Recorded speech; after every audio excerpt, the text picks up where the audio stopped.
Joy!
Margaret.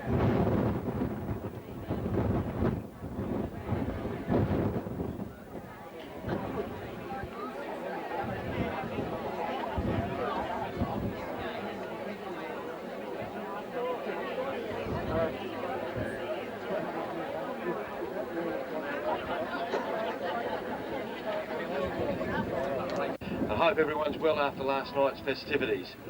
This is the second major function of the weekend, of the Rumbelows reunion, and everyone's very welcome, and it's terrific to see a fantastic crowd here this morning for the unveiling of the can. Firstly, a special welcome to the Mayor of the City of Victor Harbor, Scott Schubert, who was also at the dinner last night, and his wife Wanniger. He'll have an opportunity to speak a little bit later, and we certainly value the assistance given by the council in the City of Victor Harbor. Everyone is very welcome. We're here obviously as families and descendants of Male and Alice Rumbelows, who landed here 150 years ago. In this vicinity, we believe, on about the 5th of January 1855, with their children, Godfrey, Alice, Sophia, Mahalia, Carolyn, Malin II, Emma and Sarah. They arrived at Port Adelaide on the Pestingee, having sailed from Southampton on the 17th of February 1854, and then travelled on to Encounter Bay, taking some 14 days to walk the journey. Godfrey died later in 1855 and was buried in the Tabernacle graveyard. A son, David, born on the 8th of March 1855, just 2 months after the family arrived at this spot. So he was conceived either just before or just after they sailed from Southampton. Another daughter, Hannah, was born on the 3rd of February 1858. Both children died as infants and are also buried at the Tabernacle Cemetery. The surviving children all married. Alice to Cain Jelliff, who was drowned in the Murray Mouth in 1877, and then to Edward Robert Bolger, Mahalia's widow. Alice had no children of her own, but helped raise her sister's children. Sophia married William Robinson, and they had 8 children. He died in 1870, and Sophia married Alexander Bacchus in 1874, and had another 2 children. Mahalia married Henry Weymouth in 1861, and had 2 children. Henry, who died in 1863, and Mahalia then married Edward Robert Bolger in 1866. They had a further 4 children. Caroline married John Rymel Cakebread in 1861, and they had 10 children.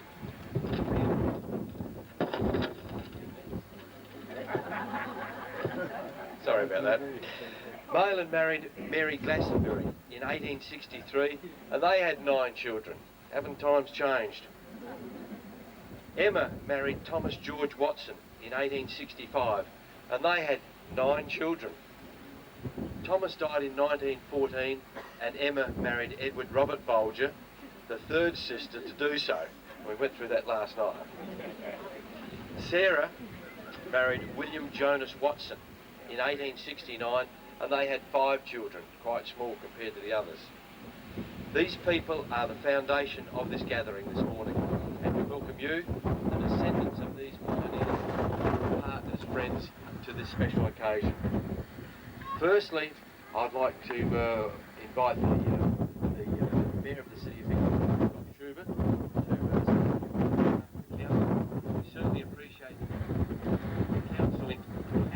involvement, as the can before us was the original Rumbelow home, the Altana, and after it was demolished, the city stored the granite and have now used that to build this memorial here. So we certainly thank the council for their efforts, and the Mayor, Scott Schubert. And good morning everyone. I hope everyone's recovered after their very enjoyable evening last night. Thank you again for inviting me to be part of your very special reunion here at the beach, and a very special part of South Australia, a very special part of your heart. I'm pleased the council's been able to assist you again in these events with the can here. As I said last night, it would be hard to find really any aspect of the Victor Harbour area that hasn't been touched in some way, in most respects, being heavily influenced by the Rumbelow family. And again, this is another permanent reminder of the impact that your family has had in the area. It's great really to see the current members of the Rumbelow dynasty gathered here again, and keeping the spirit alive of the family, and I know there's such a strong bond that keeps you all together.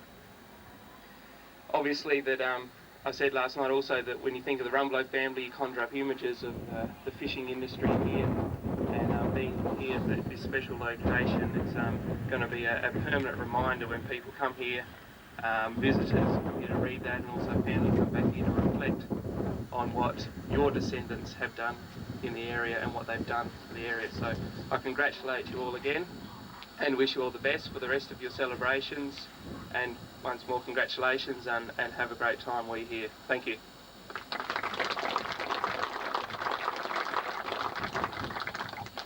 Thank you very much, Scott. I guess the next segment is really to talk about the tragedy that's been involved in the Rumbelow family, and certainly make mention of a number who have died at sea. For this segment, I'd like to welcome Malcolm Rumbelow to say a few words of his descendant of Mayland II, Brother Don spoke last night. Malcolm was born in the Encounter Bay area and has lived all of his life here, all but a few years I think. He's followed in many of the same traditions that seems to be common throughout the Rumbelow family, involved in sports, community activities in many facets. He attended Victor Harbour High School and Primary School, and on leaving school he followed in his father and brother footsteps and became a carpenter. When the family established a carpentry business, he left his current employment to join them. Several years ago he had a career change and has gone into deli and a chicken shop in the area. He's got a deep respect of the sea, also enjoys the leisure activities that it has to offer. He's been a successful sailor competing at state and national levels. He's an active member of the Victor Harbour and Goolwa Sea Rescue Squadron, where he has held the positions of both squadron leader and commodore, giving up his time to assist others who require assistance. So please make welcome Malcolm to tell us about the members of the family who have died at sea. Thank you, Malcolm.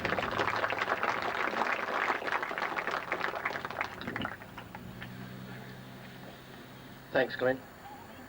And I would just like to say welcome everybody here today as well. From the earliest days, the Rumbelow family being in South Australia, an affiliation with the sea developed. The family became more and more involved with the sea as each of the generations worked and made fishing a career and way of life, not just a job. So it's not surprising to realise that there were going to be tragedies, just as there were celebrations of success. There have been 6 Rumbelows who have lost their lives at sea. 7, if you actually include Mayland III, who died while catching snapper on the outer ground. 6 drownings seems a high number to any family. But when you consider the number of hours that the family collectively would have spent on the water, it's probably not a bad ratio. Kane Jelliff, though strictly not a Rumbelow, was the first to be lost in 1877. He was returning to Goolwa from the Murray Mouth with 2 other men when he slipped and fell overboard in a storm. He had been steering the boat with a makeshift rudder, as the tiller had already been lost. And Kane couldn't swim. It was 2 days before his body was recovered. In 1920, the second tragedy occurred when Samuel Rumbelow drowned while trying to save a young girl who had been washed off rocks at Port Elliot. Samuel had tried to warn her of the dangers of being too close to the edge, but his warnings were not heeded. And yet, he still had no hesitation in jumping in to try and rescue her. He managed to bring her back to the rocks, where she was hauled out by other people there. Unfortunately, Samuel wasn't quite so lucky. He was washed out, taken under by the surge and undertowed, and unfortunately he drowned as well. A large number of people who attended his funeral was indeed a testament to the popularity of the man. At about midnight on the 23rd of December in 1932, the double drowning of Walter and David took place. Walter, David and Lionel had been fishing in Backstairs Passage when the ferret foundered in heavy seas off Waitfinger Beach on the way home. Walter had seen Lionel in Victor before leaving on that trip and asked if he would like to accompany him on the trip down to Kangaroo Island. Lionel agreed. He went home and got ready. He went next door to his brother David's house and asked David to look after his nets for a couple of days while he was going to be away. And David said, yeah, that would be fine too. David changed his mind, and later on he thought he would like to also go on the trip down to KI. So he got his daughter Florence, or Fawn as we know her now, to take him to the bluff to enable him to wave the others in as they went past. That was the last Fawn saw of her father. When the ferret went down, Lionel and David were able to cling to the dinghy they'd been towing and were washed towards Waitfinger Beach. Walter was never sighted, and it is believed he was trapped in the cabin. The brothers were washed in and out many times before a huge breaker picked up the dinghy and flung it into the air. Lionel was pushed onto the beach at Waitfinger, and he believed the dinghy must have struck Dave on the head, knocking him unconscious. Lionel searched for his brother to no avail before struggling up the beach and through the hills to the Honeyman home above Waitfinger to raise the alarm. Dave's body was recovered the day after Christmas, though Walter was never found. David's wife Mabel gave birth to a son, young David, 3 months later. Pardon me. On May the 16th in 1975, Jeff Rumbelow was drowned. I apologise. Just out here, trying to retrieve his own boat that had broken its moorings in heavy sea. On the day Jeff drowned, there was a very high tide and the large swells were coming right up onto the footpath where we're all standing now. But more about this later. The most recent drowning was that of Kevin Rumbelow, or Jackson. Jack as we knew him. That happened on November the 22nd in I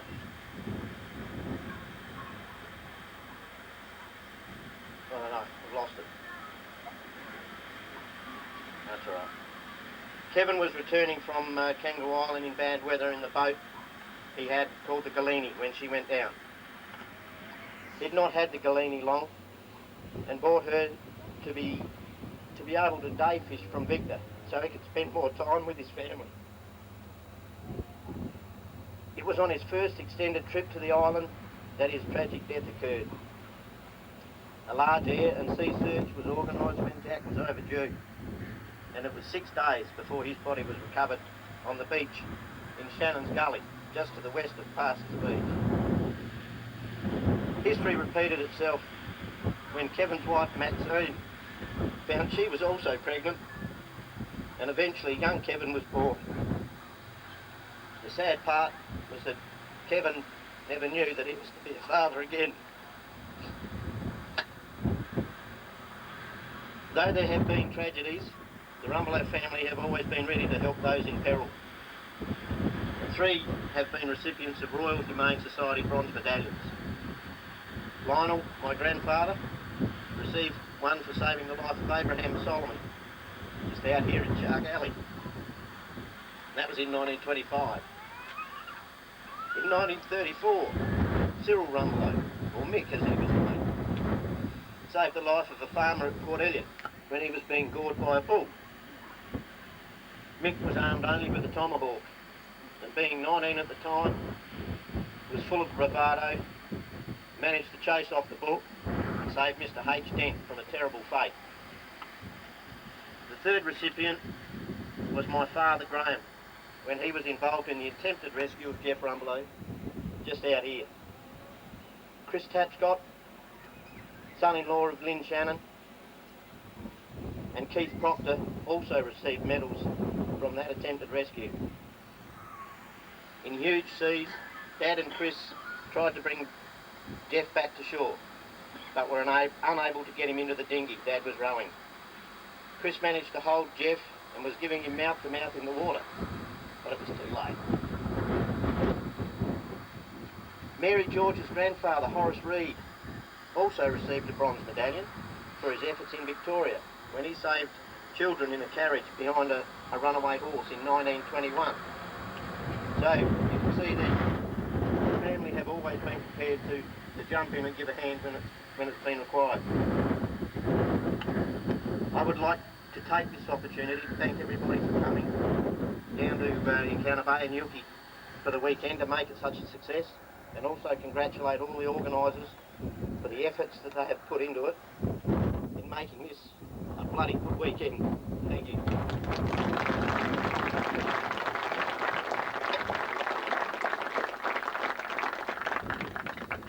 Thank you very much, Malcolm, and beautifully delivered.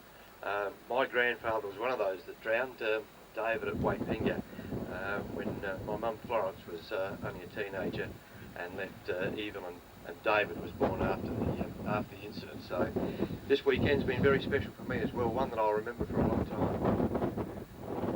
The final segment for today, I'd like to welcome Peter Rumbelows. I guess Peter should be known to all of you. He's been the main organiser, and as I said last night, the lifeblood of organising this reunion.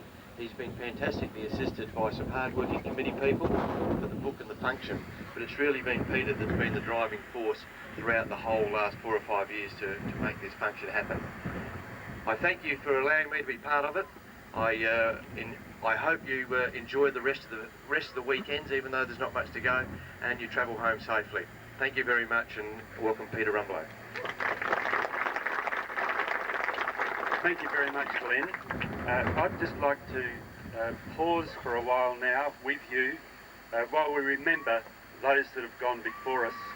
For some of you this will be a prayer, and for others it will just be a statement of appreciation and love for those who have gone before. So let's bow our heads. We offer thanks for the bravery and strength of character of Raymond and Alice Rumbelows and their children who, in 1854, left their friends and family in rural Suffolk, boarded a small overcrowded ship and set out for Port Adelaide, a place unknown to them that they'd heard about from Maylan's nephews who had migrated a few years earlier. We have read of the journey to Australia, the deaths on board, the children born below everywhere, and the stale food as the end drew near. We don't know what brought them to this place, Encounter Bay, but we do know that Alice married Cain Jelliffe, who introduced the family to fishing. We again admire the bravery of the family, particularly the women, because a whaling establishment in 1855 was a far from ideal place to raise a young family. We read of the births and deaths that occurred in the family so soon after they arrived, and we wonder at the self-reliance this family showed so far from their family support. We particularly pause to remember the members of our family who died at sea, most while fishing, but not all. we reach out in this quiet time with love and support to those who are with us today who have lost husbands, fathers and grandfathers to the sea.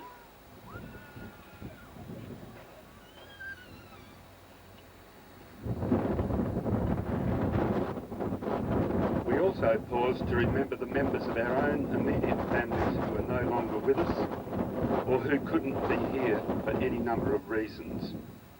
And we bring to mind how much they enjoyed these family celebrations.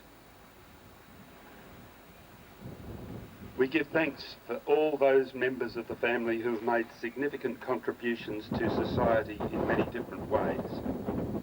Some through their trades and professions, some as homemakers, and some through community organisations. We are especially proud and grateful to those who have risked their lives to save others, and the awards received are testament to their bravery.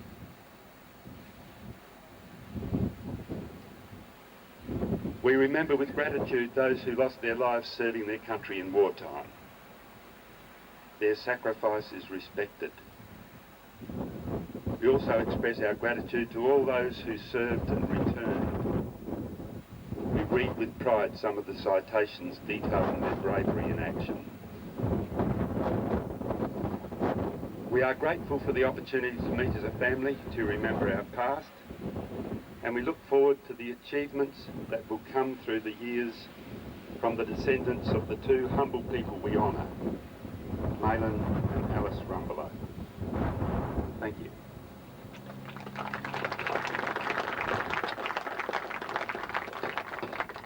I'm going to unveil this cairn that's been built from rock that was mined out on the island and was trimmed from the granite blocks that are built into the facing of the Parliament House. I don't know whether it was scavenged or whether it was legitimately gained, but the house on the corner that's now gone that was the facing of the house, and it was saved by the council, and we're really appreciative of the fact that the council have been able to create this cairn, and we as a family are going to now unveil a plaque on that cairn that just the words you'll see soon that just indicate our love and respect for those that went before us.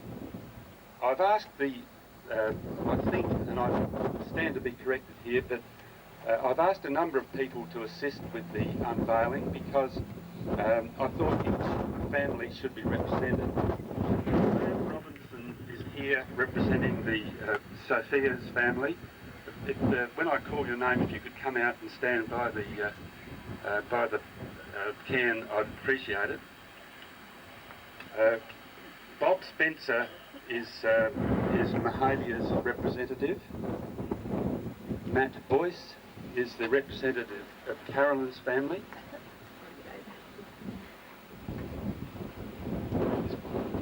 Is Matt able to come forward? Thank you. Florence Rosser is the representative of Malin's family. And Merle Burdett, who is 90 years old today, happy birthday Merle, is the representative of Emma's family. Now, the person that was going to be here for Sarah's family is not able to come this morning. Is there a representative from Sarah's family who could come forward and join us, please? No, there's no one over 80, but... come and hold the cloth and remove it.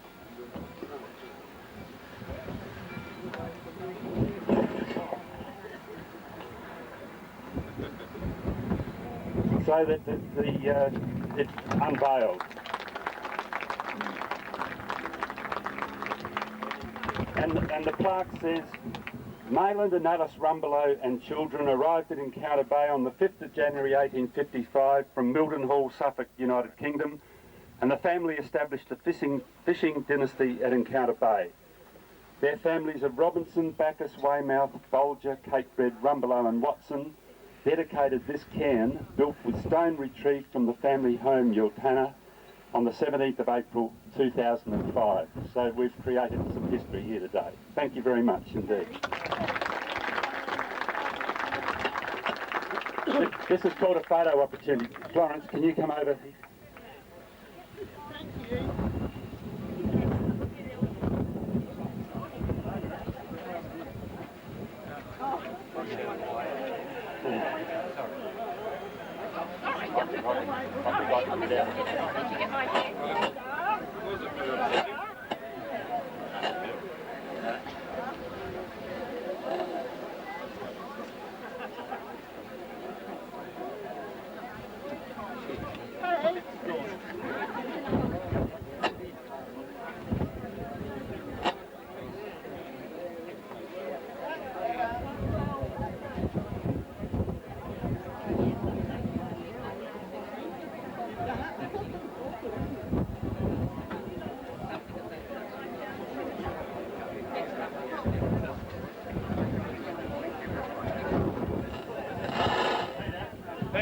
Hey!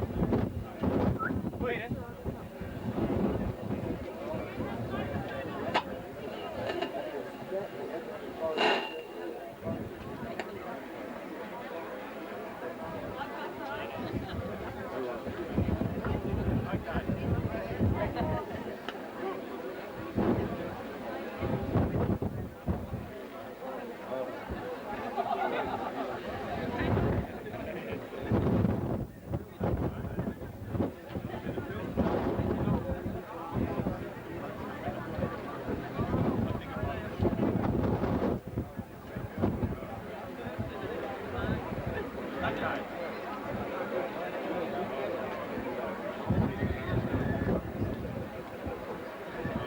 Thank you very much. Yeah. But because of your generosity in buying the books, and because the painting achieved a very, very good result, and we thank John Rumbelows for his generosity there, we will have made a profit on the weekend. But you're not getting refunds. We believe that the committee will have a bit of a bite to eat tonight and think about what's happened over the weekend, and we'll come to some decisions, but it's my hope that we'll be able to establish a small fund that can do something about the maintenance of the graves of the original family of the 6 children and the mother and father, and that can last some time into the future. So thank you very much for your generosity. And now with some apologies to him, because I'd asked Reg Rayner if he was prepared to move a second a vote of thanks last night, and in the excitement of the occasion I overlooked it. But on your behalf, as a member of the invited guests, I've asked Reg Rayner to come forward now to just move a vote of thanks. Thank you, Reg.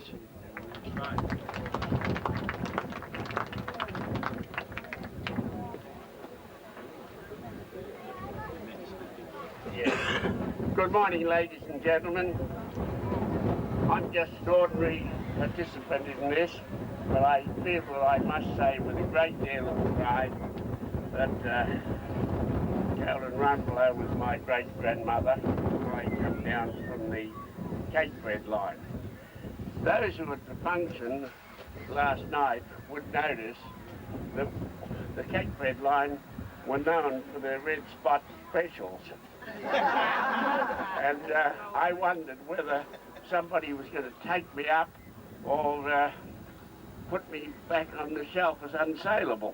But whatever the case may be, I just simply want to say that, in the words of some unknown philosopher, that an organisation is the lengthening shadow of one man.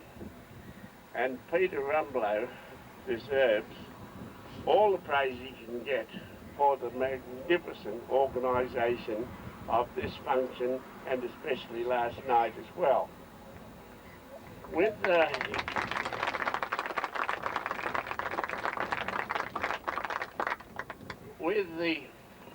help of those lovely ladies.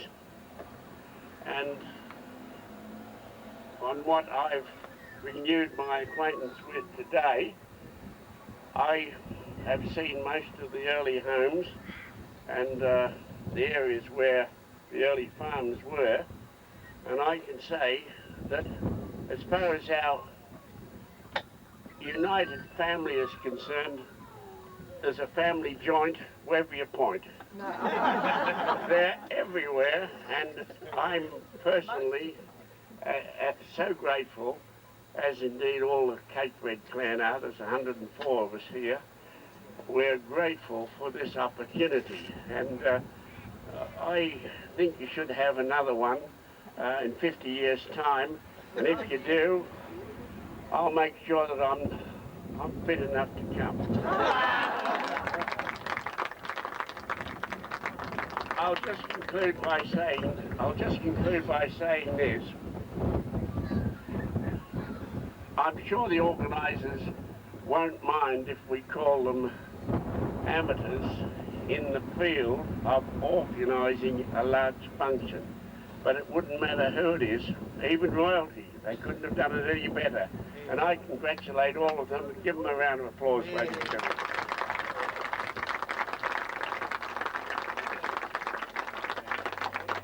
Thank you very much, and enjoy the rest of the weekend. Just before I go, and it's wrong to single out individuals when ever so many people have helped to contribute to this, but I really would like to thank Don and Leslie Rumbelows and the Encounter Bay Football Club for providing us with the facility and all the things that they have done. And Don was running around this morning fixing gas leaks down there and things too, so thank you very much indeed.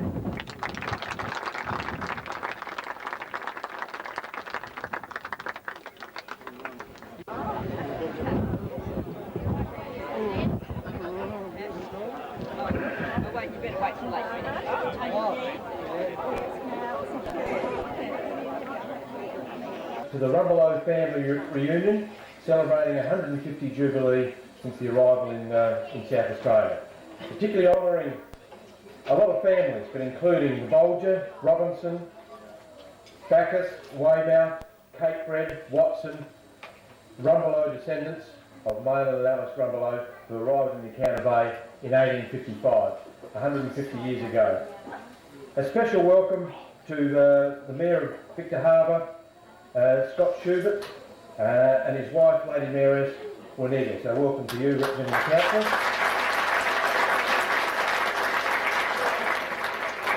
I guess as way of introduction, my name's Glenn Rosser. I'm a descendant of, a direct descendant of Maylin II. My mother, Florence, or Fon, was a Rumbelow and married Laurie Rosser, and I guess that's how I've had the pleasure of being invited to MC this function tonight. I haven't been involved in the committee or the committees, and they've done a fantastic effort over the last 3 or 4 years in organising this function and getting so many people here. But I am delighted.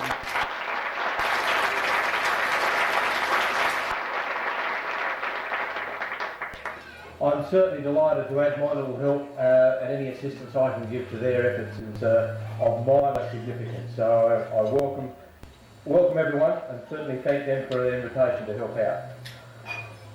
Where did it all start? I guess some 150 years ago, Maylin and Alice Rumbelow, I'm sure they would be staggered to think that we get so many people in the one place at the one time, 150 years on. They made a courageous decision to leave Mildenhall, Suffolk in England, and migrate to pretty well unknown country at that stage in Australia and settle at South Australia. They boarded a ship. I wouldn't mind just reading a couple of notes out of their diary from that initial trip when they left. This is the diary that Maylin kept. June 17, 1854. In the afternoon, actually on June 16, in the afternoon we went aboard the ship J. Bolman J, 704 tons under Captain Montgomery, and hauled out of the dock when we received our mass utensils. June 17, they weighed anchor in the morning amidst much confusion and bustle among the people, and went on to Spithead, receiving a Bible and prayer book from the minister, an address from Mr. Smith, who was the immigration inspector at Southampton. And all answered our names, where myself and 6 others were appointed constables. We dropped anchor at 10 o'clock, myself and the other constables keeping watch at night. Some 116 days later, they arrived at Port Adelaide, the people receiving their friends and bringing green peas, lettuces, spring onions, and drinking and making merry. They had to stay on board that night, and at 10 a.m. on October the 9th, 1854, they were mustered by Dr. Duncan, the immigration agent, who interrogated us all to the treatment we'd received on the boat and on the passage.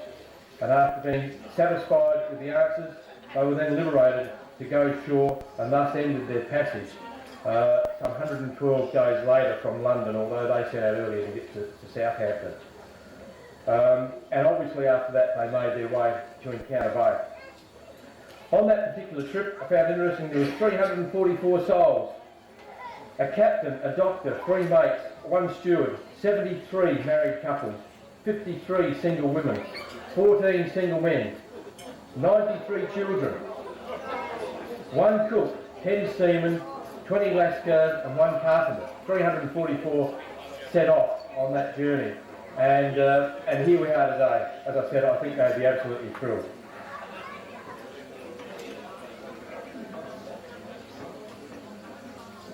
I guess where we are tonight. Sometime in 1999, Phyllis Rumbelows sent a flyer to various members of the family suggesting that a grand reunion in 2005 was a good idea. Carleen Oliver then organised a meeting in August 1999 at her home to kick off the organisation. This was followed by a meeting at the Ilkley Church Hall in November 2000, where the minutes written by Peter indicated that Peter Rumbelow was informed that he was elected chairman. In a most undemocratic display of female manipulation. And of course he accepted the role with reasonably good grace and has gone on to do a fantastic job.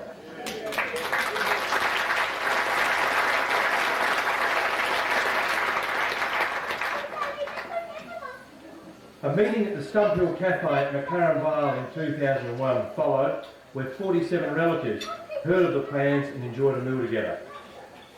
There was another 2 get-togethers, one at the Athelstone Football Club and another here at the Encounter Bay Football Club. 2 committees were formed. Firstly, a book committee, which provided the data on which the book was based. Mary George, Leslie Avery, Phyllis Rumbelow, Lindsay Watson and Peter Rumbelow met several times, and then Peter got on with the work of converting the information into words and images. When that was completed, Matt Rumbelow returned from a year in England, and he took the reasonably raw words and images and converted them into the format you see in the completed book that's been on display today and will be later on tonight. The event committee consisted of Kay Ewens, Carleen Oliver, Don and Leslie Rumbelow, and Peter and Jenny Rumbelow. They met on a number of occasions, both here and in Adelaide, and they developed the format we are enjoying and did the hard work that the organisation of an event like this requires. So thank you very much for responding to the invitation to attend. Without your tremendous response, this event would have been much less significant. I guess to start off, we would like to call the roll, and if those groups, as many as possible, could stand up, we would certainly like to individually acknowledge each stream from the Rumbelow family. Firstly, we have Caroline Rumbelow and the Catesbread family, of which 104 registered to attend.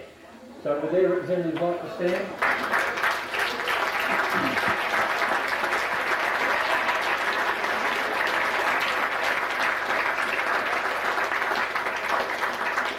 And who travelled the furthest from there? Interstate? Overseas? Some terrific efforts there. Thanks very much.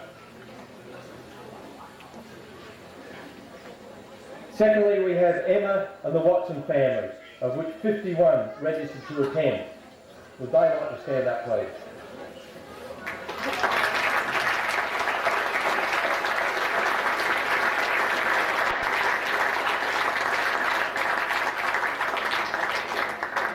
How many travel from interstate?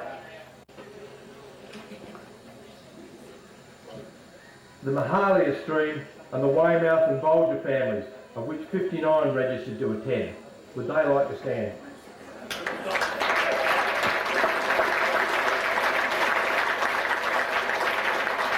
Come on.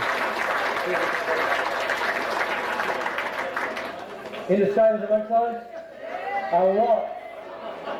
Whereabouts from, ladies? Victoria. Welcome aboard.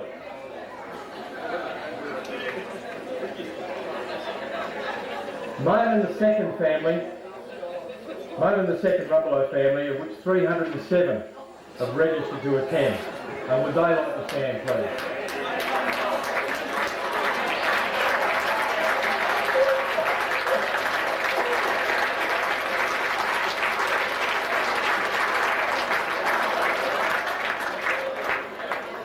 I think a lot of that stream will stay more locally. Are there interstaters amongst those? Yeah? Where from? Western Australia, Victoria. News everywhere. Overseas? Yes. United States, I know. America. I think they won the trophy for the furthest trip. Well done. Now from Sarah and the Watson family, of which 19 registered. They're right at that corner.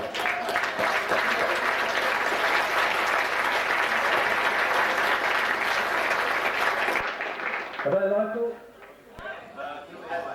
Adelaide?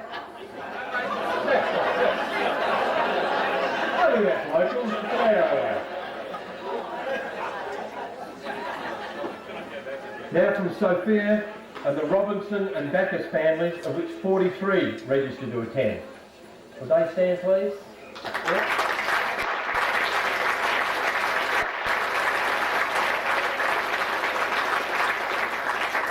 Interstate? From where? Victoria?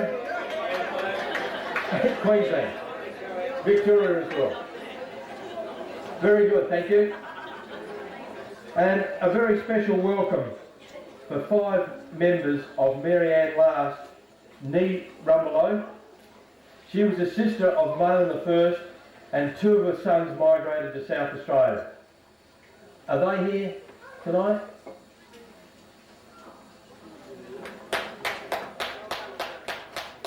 No, not here. Welcome, we thought they were. So it's just fantastic that so many have made such an effort to be here and share this, where we all have a very common bond. And as I said in the pre-word, I'm sure Malin and Alice would be absolutely flabbergasted. So congratulations for making the effort, and certainly thank you for attending.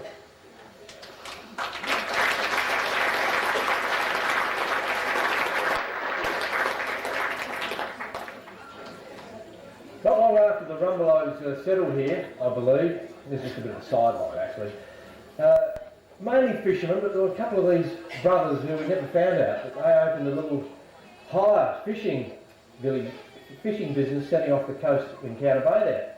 They had about 20 boats. One day these 2 lads journeyed down from Adelaide and hired a boat from them. They said, where do we catch the fish? They said, you just go out past the boat, past the bluff, weigh anchor, and you get plenty of fish you like. So off they went in boat number 17 they had hired, fished for about an hour, and they had snapper and sweet, whiting, as much as they'd ever fished before. It's the greatest day they'd had. They pulled up anchor, they're coming back in. One says to the other, have you ever had a better day fishing than this? And he said, no, I haven't. It's the greatest day I've ever had. he said perhaps we should mark that spot so next time we come down we'll know where to fish. The brother said, not the smartest of brothers, said, I've already marked it. I've put an X on the front of the boat. The other brother said, you idiot, what if we don't get the same boat next time?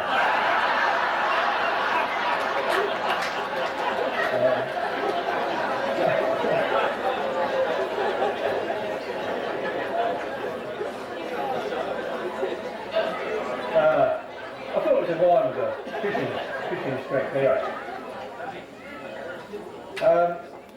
Obviously, Peter will talk later about tomorrow's ceremony at Encounter Bay, where we'll unveil the plaque and the can there. But that has been built from the old household of Iltana, and the council very kindly kept that granite in storage, and now have built the cairn at a site of dedication service which will be held tomorrow morning at 10:30, and we would love all of you to come, and Peter will give you details about that later. So the council have had a significant role in that. My sister is a councillor, but certainly the Mayor, who has graced us with his company tonight, him and his wife. We're delighted to have him here. Scott Schubert, for those who don't know, was born and bred in Victor Harbour, lived all his life in Victor. He attended primary and high schools at Victor Harbour, and then attended both Flinders and Adelaide universities. In 2003, Scott graduated with a Bachelor of Law and Legal Practice and a Bachelor of Commerce at Flinders University and Bachelor of Arts Asian Studies from Adelaide University. What an outstanding study record. Thank you very much for that kind introduction. Kim wrote a bit about the well-established law firm in Victor Harbour, by the way, so it's great to see how many people have been able to make the effort, and particularly those interstate and overseas, to come and reunite the family, what is the Rumbelows family. It's been a very big part of Victor Harbour, but I really congratulate you for making the effort and being part and continue to contribute to be part of the family and keeping that history alive. To me, coming from a very small family, it's just outstanding that you can all be together under the one marquee and no major criminal offences have been committed so far. But I'm not trying to wish that on anyone. But, no, it is great to see everyone here. And really, and I'm pleased the council has been able to contribute with the can. Kay has obviously been promoting their interest in council, but the council recognises the Rumbelow and the other associated families as being a very big part of the history and heritage of Victor Harbour, so we're very well prepared to support you. In thinking about what I was going to say tonight and talk about the Rumbelow family and the other associated families, I thought about my own life and how I've come into contact with the Rumbelows, with my parents going to school with Rumbelows, myself going to school with Rumbelows. I'm working for one of the Rumbelow descendants. That's true, Kim. 3 plugs tonight. Kim said getting a pay rise. And I sit around the council table with the Rumbelow also, and when you think about the Rumbelow family, obviously it conjures up images of fishing activities, so you wouldn't be surprised that a few Rumbelows have lobbied me on boating facilities in the past also, but it's just, I'm just thinking about it from my own perspective, how much contact I've had with the Rumbelow family, and if you multiply that around with everyone that's lived in the Victor Harbour community and the surrounding areas, they've obviously had a very big impact on the area. And I think you'd be hard-pressed to find any aspect of Victor Harbour and the surrounding area that the Rumbelows haven't had some type of impact on, and most of those areas they've been quite significant impacts, if not the initial driver to get something done. For example, Albert Warland, who's part of your family, he was district clerk of both the Victor Harbour and Encounter Bay councils at the same time, was instrumental in getting the continuing South Coast District Hospital where it is today. So that's it's very significant, and so your family, and you can be very proud of what your family's been able to do for the area. I'm sure if Malin and Alice were could see you today, they'd be very proud of what you have been able to do to get this event organised and to what your families have done for the local area, and also pay tribute to that tonight. Thank you very much. Thank you, Scott, and please pass our condolences on to the council. We appreciate all the help we can get. I guess now, to set the scene, I'd like to invite John Ford to the stage. John is a well-known and respected maritime artist who uses the subtle colours and detail of the watercolour medium to create works of art. While he specialises in maritime subjects, he also paints historical buildings, steam locomotives, military subjects and animals. With numerous exhibitions and awards to his credit, John is one of South Australia's leading maritime artists who is commissioned for international, private and corporate collections. He was commissioned to create our hallmark painting that will be auctioned later tonight, the one on display behind me now. John teaches art professionally and is a State Vice President of the Australian Society of Maritime Artists, Chairman of the Port Adelaide Community Arts Centre, a friend of the South Australian Maritime Museum and life member of the One and All Sail Training Association. John also has an interest in maritime history and tonight has been invited to tell us something of the ships and facilities faced by immigrants in the 1850s. We also hope that he has some detail on the boat that they travelled out on, the Pestingi Bomonjean, which I hope that's the right pronunciation, but I'm not sure of it. So please, I invite John Ford to come and address us now.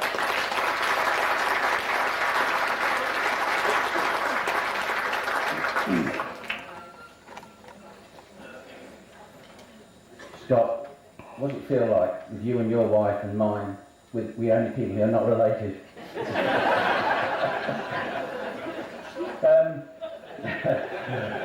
It's a strange feeling. Ladies and gentlemen, first I would like to say on behalf of Jenny and myself, thank you very much for the welcome you've given us today. It's been a lovely feeling you've given us, and you made us part of your extended family in a way that people assumed, as I was sitting there signing your books and your prints today, that I was also related. And some people were a bit disappointed that I wasn't. So, yes, you could adopt us though, couldn't they, Jenny? They could adopt us, yes. But yes, and I did have a problem when Peter came round to my studio because my ceiling is just under, it's about this high, and he's the first man in my studio who's ever had to stoop. Yes. Now, ladies and gentlemen, what I'm going to try to do tonight, I'm going to talk to you regarding why these people who came all this time ago and the journey they spent, you know, they've 12,000 miles. Why would somebody uproot their family, 8 children, and travel the quarter of the length of the UK and then travel 12,000 miles on a ship which they have no idea whether they're going to get here or not? So I'm going to give you an idea, perhaps, that in a word picture, why people came. What were the conditions like on board the ships? And what was your ship like? Now I can give you a word picture tonight on what it was like to be on board this particular ship. Now, once migration to Australia became a matter of choice, rather than the result of a court order, there was not much alteration in the nationality of migrants. Charlie, can you hear me okay in the cheap seats down there? Okay. What's it like over there? Can you hear me at the back there? Wonderful, thank you. And it was not very often non-British persons made the long, slow voyage to Australia or New Zealand. And this, in part, was the result of the British Navigation Acts, which was the result of, in other words, the British government under this act said only British ships can discharge cargo in British ports and also in the colonial ports. So it was the monopoly to beat all monopolies.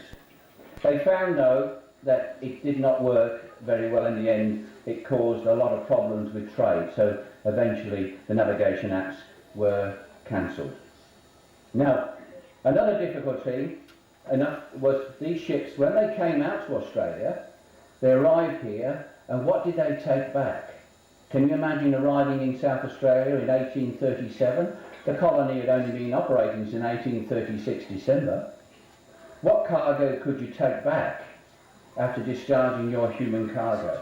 So it was a problem. A lot of the ships, ladies and gentlemen, used to turn around and sail back to Mauritius, pick up a cargo of sugar and come back to South Australia with sugar, and then go on to Victoria or New South Wales in the hope of picking up a cargo. Now the ship owners were very, very subtle about this. They encouraged captains to have shares in the ship. So if you got shares in the ship, you made sure that the cargo you sold came to the highest price, and also the incentive was, of course, to pick up a return cargo. Now, emigration to Australia and New Zealand suffered during the 1840s from lack of supervision at some of the ports of departure, or from epidemics breaking out on board on the much longer voyages of 3 to 4 months. Now, the biggest problems in immigration was the big Canadian ships, and they used to really pack them in, those ships, but they had a lot of problems with health problems, and the care of migrants was secondary. It was a case of collecting the money. Now, some particulars were given, for example, in the Sydney Morning Herald of 11th of January 1851. Now, would you believe it, between the years 1825 and 49, inclusive, a total of 2,285,184 persons migrated from Britain, and of these, 185,000 came to Australia and New Zealand. Now, many migrants were sent out at government expense. And during the 1840s, no, I don't mean convicts. During the 1840s, various organisations were set up to assist and supervise immigration to Australia, such as the Family Colonisation Loan Society, in which Mrs. Chisholm was involved. And also another society was called the Female Immigration Society. There were no men's society, gentlemen. No men's. They had chains round their legs, yes. Now, the cost to the government in those days was between £17 and £18 per head, which was recouped in London by taxing the colonies. The British government, up to the end of 1852, contributed nothing. Unfortunately, this first period of migration to South Australia was, after a few years, almost brought to a halt by government financial crisis that caused the suspension of all assisted passages in 1840. And this was not resumed again until 1845 with the arrival of the Isabella Watson. It did not gain full momentum until 1849. Some passages were financed by private organisations, other migrants paid their own fares. I mean, for example, when the migrants, 196, came out on the Zebra, and they all left Germany, they all left one place in Germany because of religious persecution. Well, that was an example of a group putting their combined income together to actually come here. And they all settled in Harndorf, by the way, after Zebra. From 1836 to December 1840, more than 100 ships arrived in South Australia from the Northern Hemisphere, and from January 41 to the middle of 45, only 50. Immigration, be it due to lack of opportunity, desire for a change, or any other reason, was now firmly controlled by the government. But for free or assisted migration hinged to a great extent on government planning. And of course there were good ships and there were bad ships. No matter the motive that prompted the individual decision to migrate, whether it was health, freedom of religion, love of adventure, etc., some people still preferred to pay their own way. And the fundamental cause was the realisation that the old world of continental Europe and Britain was no longer the centre of the universe. Different areas produced different evils, but most of the troubles were founded in, now things haven't changed if you listen to this, ladies and gentlemen, were founded in poverty and the lack of reasonable work opportunities. Not many seem to have considered that much of the trouble stemmed from unsound political decisions that have resulted from the advancement of technology. Still with us? Still with us. We can never learn by history, do we? What followed Rumbelows does not only cover migrations travelling from UK, but applies equally to those travelling from other parts. We can only imagine what it was like when Malin and Alice Rumbelow arrived at Southampton with their 8 children to board the Passenger Bombardier. And arriving at the port of embarkation was also a great stress to a lot of migrants, and particularly tiresome for those leaving from the centre of Europe. They had to travel, of course, to a port before they could actually get on board the ship. And of course, you know what they did? They got on the train or the bus and they just travelled, didn't they? Yes. Okay. This usually entailed, of course, a long journey by overland, by river, but on board, though, ships are great levellers. The conditions were the same for all. Now, the average size of vessels in the first 15 years of colonisation was about 450 tonnes. Some exceeded 1,200 and some were as little as 100. Now, this tent, by the way, is now, we'll have a show of hands. Do you want me to talk in French measurements, metres, or do you want feet? Thank you. Ooh, that was close, wasn't it? I've got both sizes. I can confuse you all. Excellent.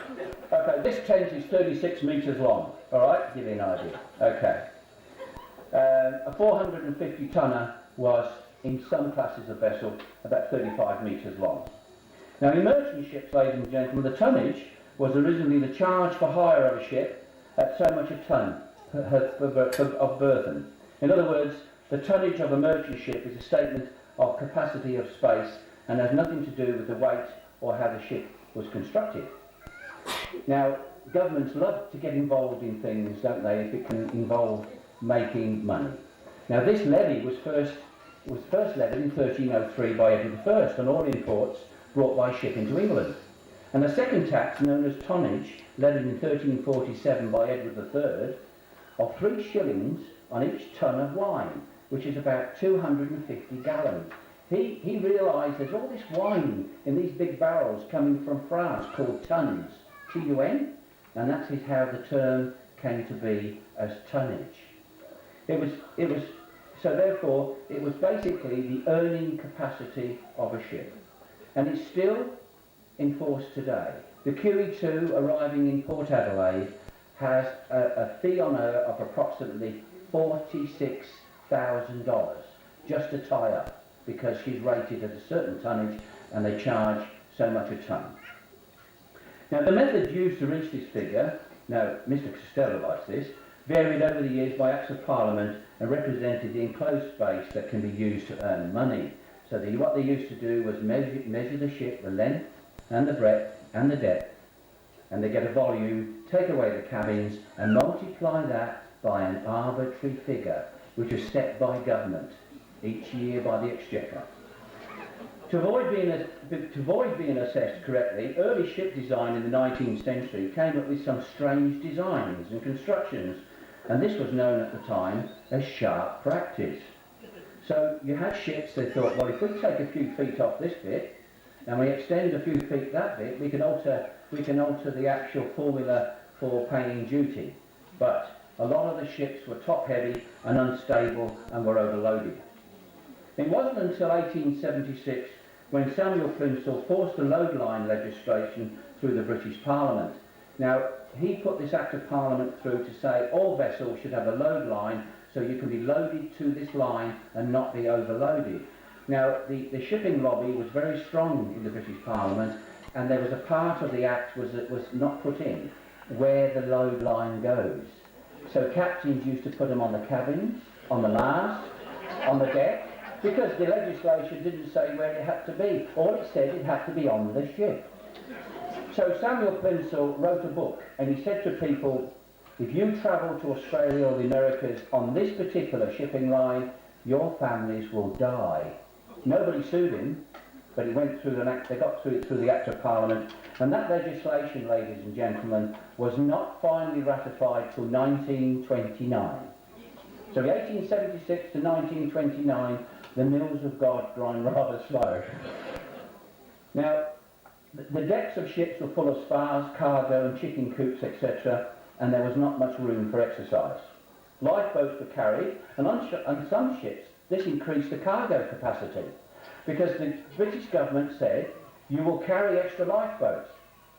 Now nobody thought about saying, well, you've got to be able to use them. The captains thought, well, I've got an extra 6 lifeboats, and remember, we're talking about something 10 metres long, so they used to load them full of cargo as well. And they didn't learn that until the Titanic, ladies and gentlemen. Okay.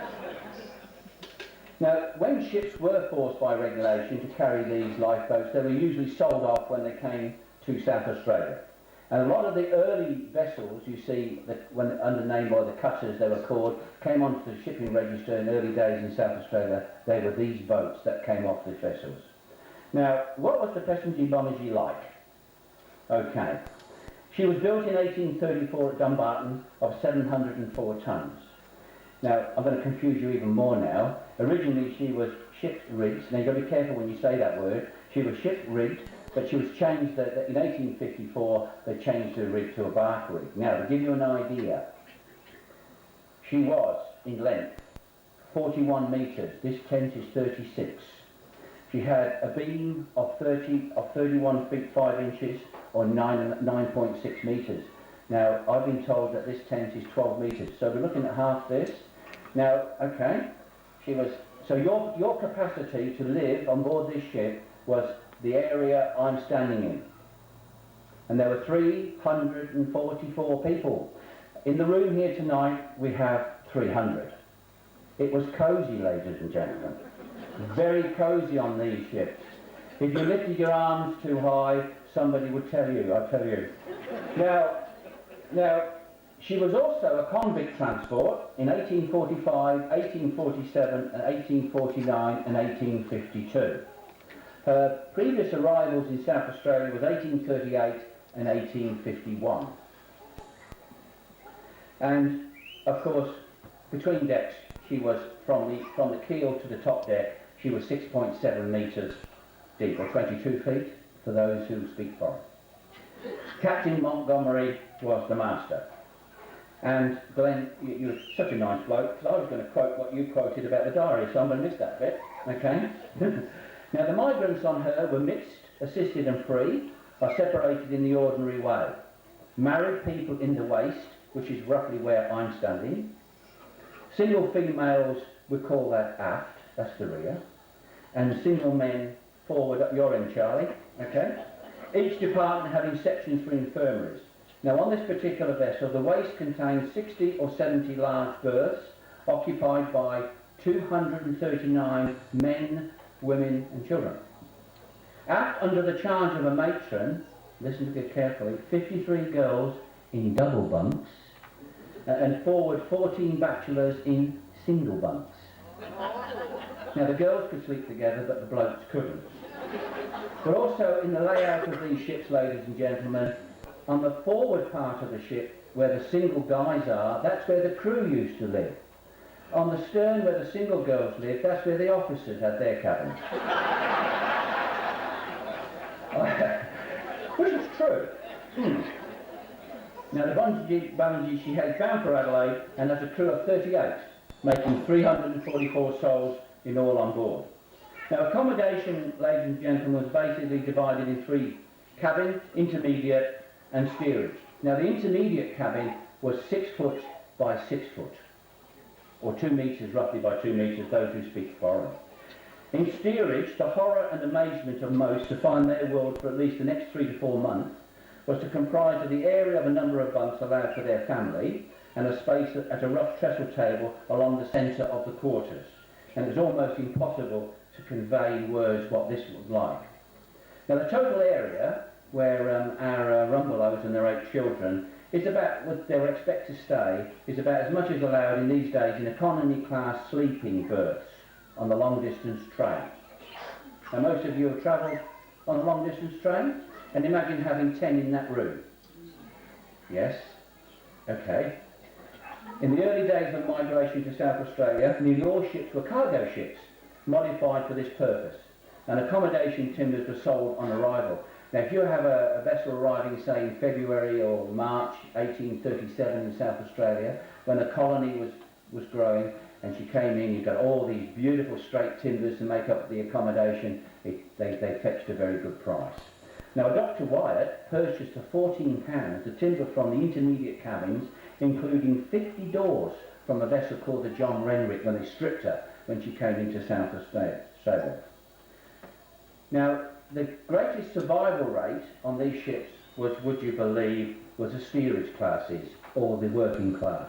They were used to the hardships. And I'll just tell you a story very quickly of a lady who was 21 and she married a 42-year-old. And no cheers here, please. It's a family show. And this young lady was so used to somebody doing something for her every day, except her private toilets. They actually sorted the clothes, made her meals, you name it, they did it for this lady, all her life. She got married to this gentleman, she came out to South Australia on a ship, and he died of typhoid on the journey coming over. She was on her own. Now the messing conditions on board the ship was you had a communal messing where people, all the rations went into one area and a couple of people were volunteers to be the cook, and then people would go and get their meals. This lady died of starvation because she did not know how to fend for herself. But the working classes, of course, who when you think a square meal was once every possibly 2 to 3 days, and you go on a ship like this and you got 2 or 3 a day, it was wonderful, it really was. And they survived very, very well indeed. Now what rations were issued to the migrants? In 1840, the regulation stipulated this was the minimum to be supplied to each adult per week. Now this is a good one, this is, remember this when you go shopping, fellas. 10 pounds of bread, biscuit, flour, oatmeal or rice, or the equivalent in potatoes. So you can imagine how many spuds these ships carry, couldn't you? Half a pound of preserved meat in 2 lots, half a pound of pork 2 lots, half a pound of beef 2 lots, a half a pound of pickled fish, 6 ounces of suet, 2/3 of a pint peas, lentils, etc., 7 ounces of sugar, 1 ounce of tea, 1.5 ounces of coffee, a little mustard, 1 pint of preserved cabbage or vinegar, and 6 pints of water per day. Now, while provisions in other stores were laid down by regulation and inspected, these only covered the quantity of water, and there does not appear any legal requirement to test the quality of fresh water. The only stipulation was that it was good. Just what that meant is not clear, and very often neither was the water. Because you can imagine this ship may have started off in the Thames, and the Thames in those days was an open sewer, and they'd sometimes fill the water barrels from the river. And they wondered why they had rum tummies.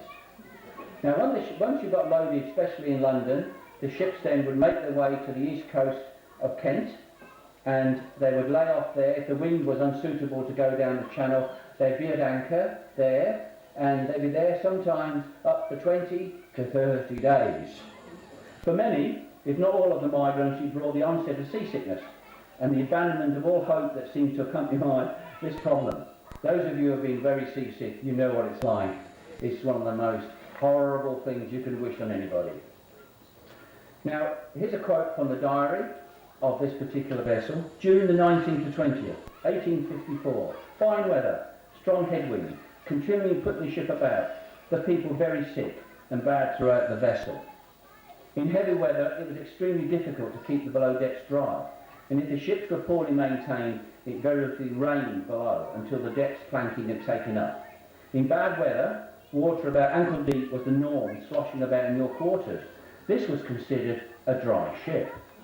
In the early days of the trip, this constantly moving body of slushy, slimy water not only consisted of seawater, but also contained a good selection of other things. The least objectionable was food. So Charlie, if you miss your dinner, we'd get it possibly 3 days later. All right? In bad weather, some captains battened down the hatches, and it was known that some of these ships were battened down for up to 2 weeks. Now here's a quote from one of the diarists, not from your ship, from another ship.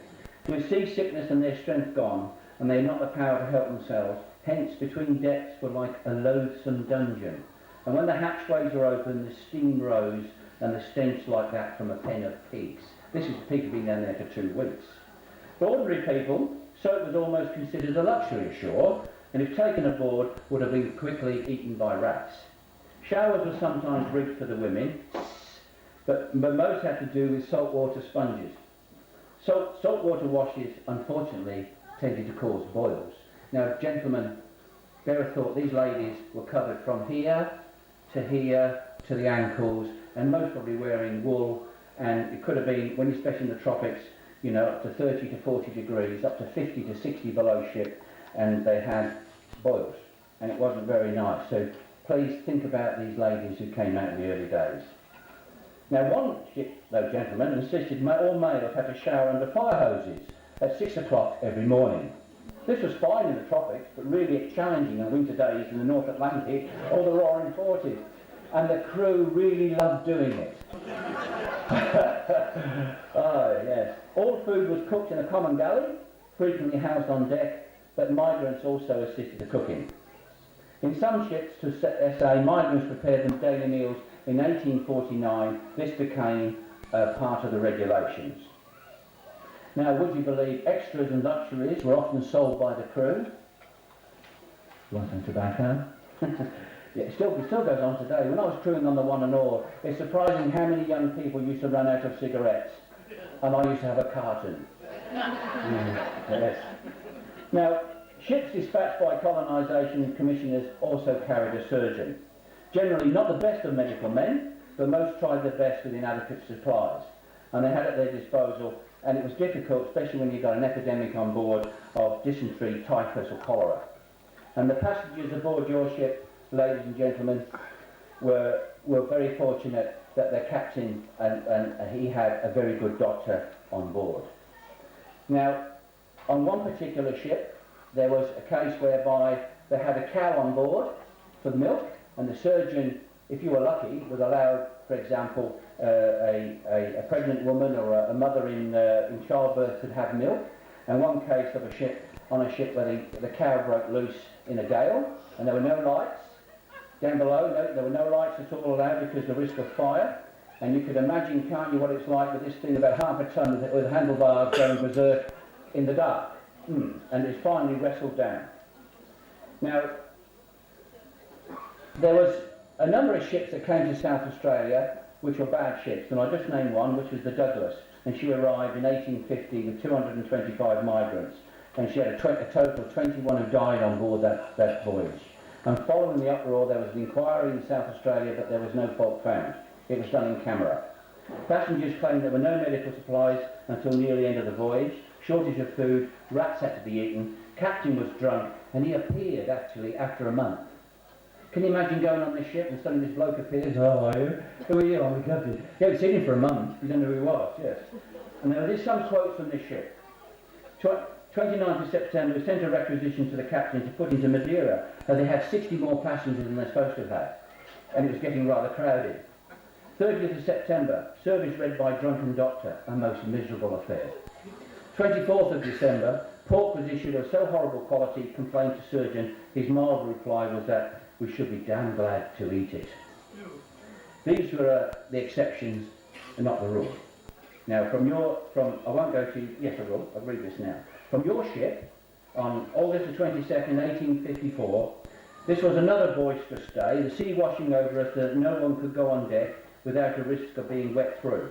No breakfast till 10, no dinner at all, and but half the quantity of water for tea, the sea pouring down the hatchways by pailfuls, women and children all in bed. One of the crew had his fingers hurt by another for letting go a rope. Ship going 7 or 8 knots under fair wind, which died away at night, leaving a heavy swell, which caused the ship to roll most frightfully, removing everything that was not made fast.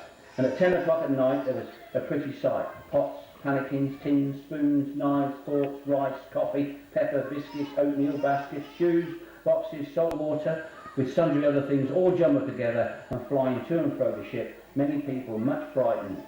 The child Frederick had thrush. Now, the greatest fear of all captains wasn't icebergs or reefs, it was fire on board these ships. What did our passengers do for entertainment? Usually reading from popular novels. If you love Dickens, you'd learn a lot from that. Or playing musical instruments. I wonder how many people have played bagpipes or played the violin very badly, were thrown overboard. I don't know.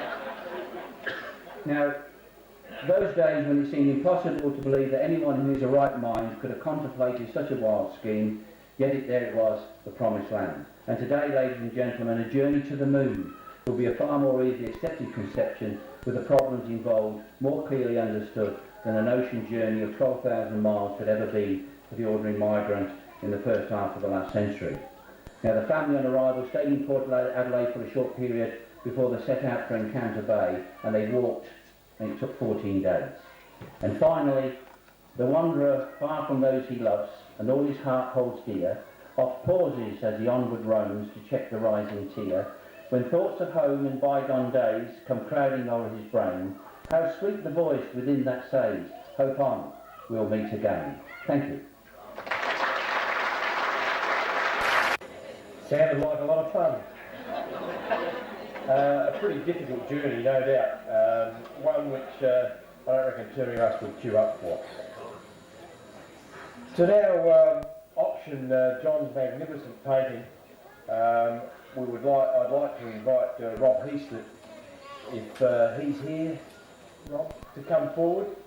And Rob's kindly allowed us his time tonight to auction this magnificent picture. Rob's from Elders Real Estate at Victor Harbour, and we certainly appreciate his assistance here tonight. So, Gotta make sure it's on. Very difficult to come along to auction off a painting. I'm very conversant with auctioning houses or rural properties or sheep and cattle, but when it comes to actually auctioning paintings, I'm a little bit out of my depth, so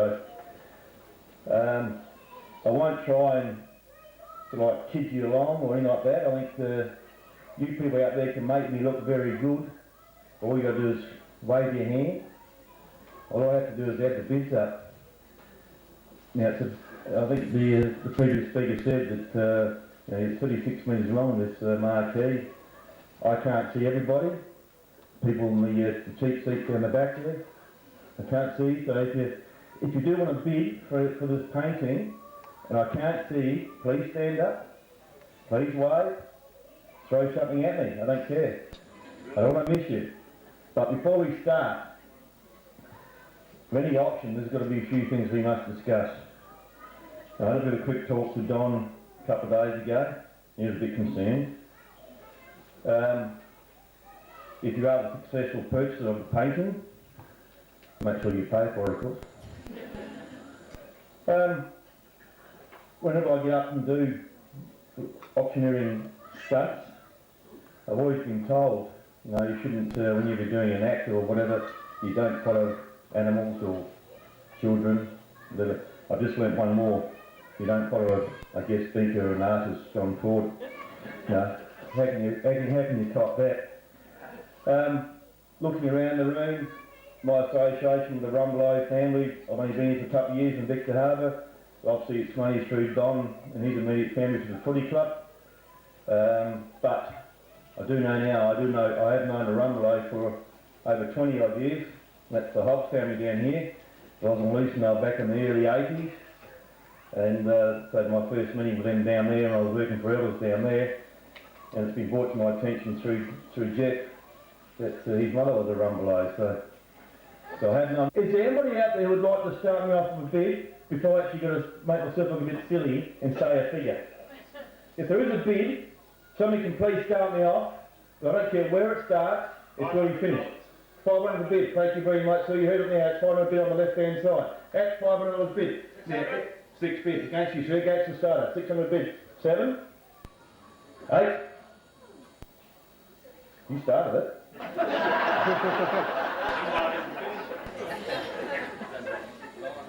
9 right down the back.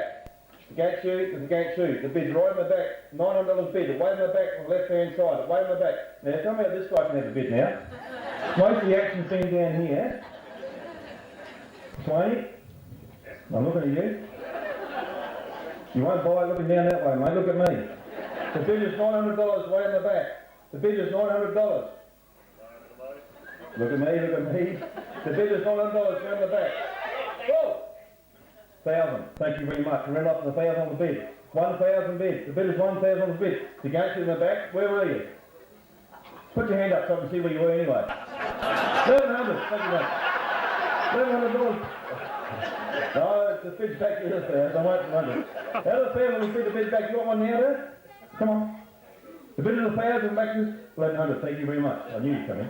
Out of 1,100 bid, the gangster now down here. $1,100 bid, the bid's back here on the left hand side. Out of $1,100 bid, the bid's $1,100. 12. $1,200 bid, the bid's $1,200. 1,200. Are you still there? Wait at me. $1,300 bid. That's $1,300 bid, the bid is $1,300. Gangster now, the bid's 40. Bid's right here now. $1,400 bid, the bid's in the centre, that makes it a bit easy for me. That's $1,400 bid, the bid's right here in the middle. That's $1,400, the gangster down there, gangster over here. That's everybody else in. That's $1,400, the bid is right here in the middle. That's $1,400. Take the time, 15. Thank you very much. Gangster, sir, the bid's back here, 1,600. The bid's back with you. That's $1,600 bid. The bid is $1,600. The gangster now, the bid is $1,600 in the middle. That's $1,600 bid. Everybody's thinking about it. Did you all bring your checkbook? Which is the biggest family group here? The May group. The Mayland group. How many of them is there? It's very incestuous. 40 bucks each. 50 bucks. 50 bucks each. You've got the pay. The bid's $1,600 here. The bid is $1,600 bid in the middle. I don't know if I can. The bid is $1,600 in the middle. That's $1,600 going once. Over here. Oh, there's a whistle back here somewhere. Thank you very much. I couldn't see, they've got the light right in the eyes here. That's $700 going to now, sir. The bid's down there, you heard it. That's it, I'm not trotting you. That's $1,700 bid. The bid's down there. That's $1,700 going. 18. Now you started this. So the bid down? No. The bid is $1,800 bid. In the middle. That's $1,800. Are you still there? Wave your hand at me. Can't see you. No. The bid is $1,800 right in the middle. That's $1,800 bid. Going once. Thank you very much. 1,900 bid. You all heard it now. The call was 1,900 down on the far left hand side. That's $1,900. Round it off. Make it 2,000. Round. Nice even figure. Makes your check easy to write. 2000. Thank you very much. 2,000. Round it off. Thank you very much. That's $2,000. The bid is $2,000 right here in the middle. That was a yes, wasn't it? Yes, it was. I just confirmed that bid, sir. It was a yes, wasn't it? 2,000? Yes. Thank you very much. Just to make sure. That's 2,000 bid. The bid's right in the middle. That's $2,000 for the first call. We'll wind him up. 2,000 for the second call.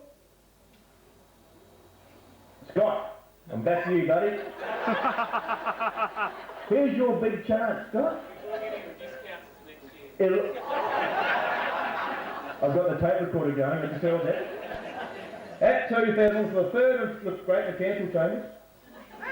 At 2,000 for the third and final call. Thank you very much. Isn't that right, sir? Tell you what, I don't know you, sir, but I reckon just by looking at you, you're an honest gentleman. You're humble, you are. Okay, 2.5, eh? 2,100 down here to the call. At $2,100 bid. So you don't. Look. If you buy it for 2.5, I'll sign it. Okay.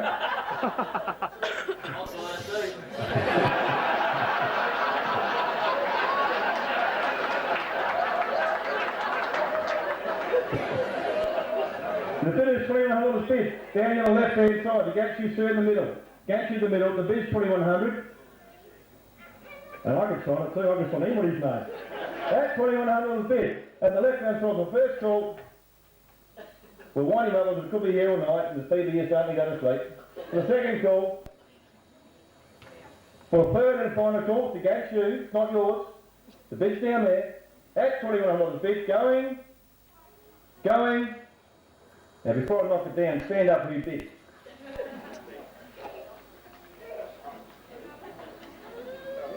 Okay, now we know who it is. Just make sure. At 2100 bit, going.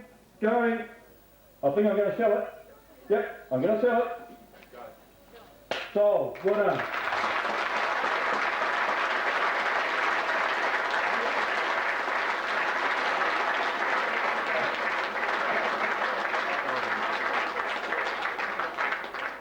Down.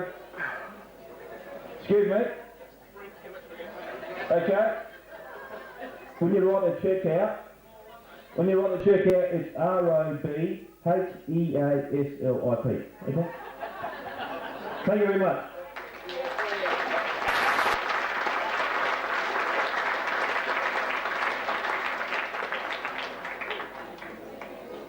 Thank you very much, Rob, and well bought, a unique piece of art.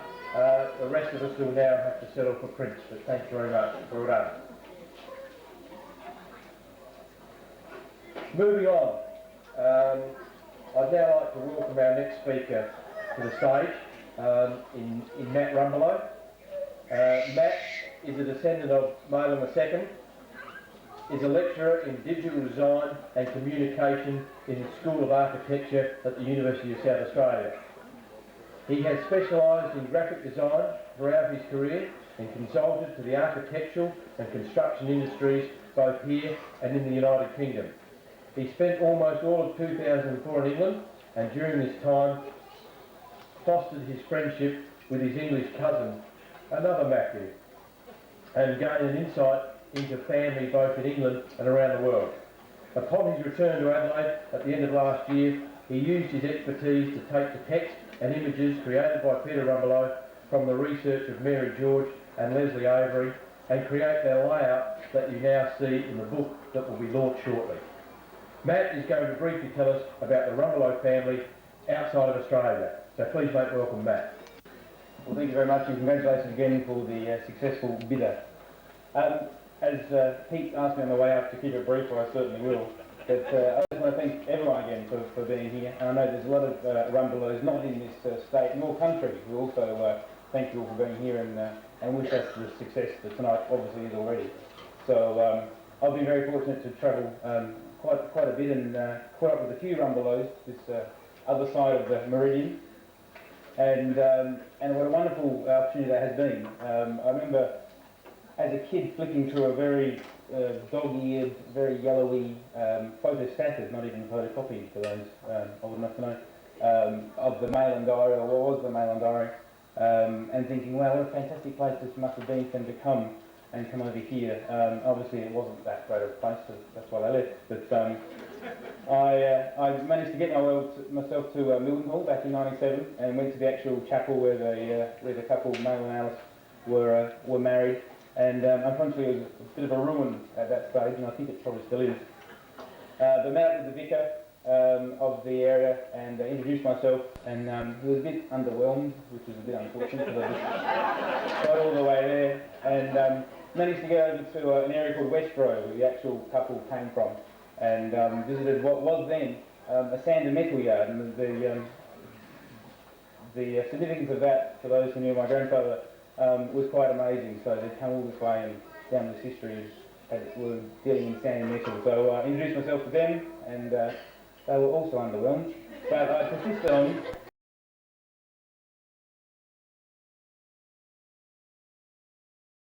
The soccer, especially back in the 80s, there was a Rumbelows sign that people might see, and it was Rumbelows Rentals. In the mid-80s, there was a department store, so electrical chain, who had rebranded themselves Rumbelows and made quite a name for themselves and sponsored heavily in the World Cup and the cricket. And so on that note, I sort of went across to stake my claim. Unfortunately, they'd since gone into receivership a few years earlier, and they were bought out by Thorny MI, and then they went through a few legal wrangles, and then I think they've been bought out by anyone who knows the UK by Currys, a discount chain. So unfortunately the Rumbelows heritage and the fortune that I've sought wasn't also there either.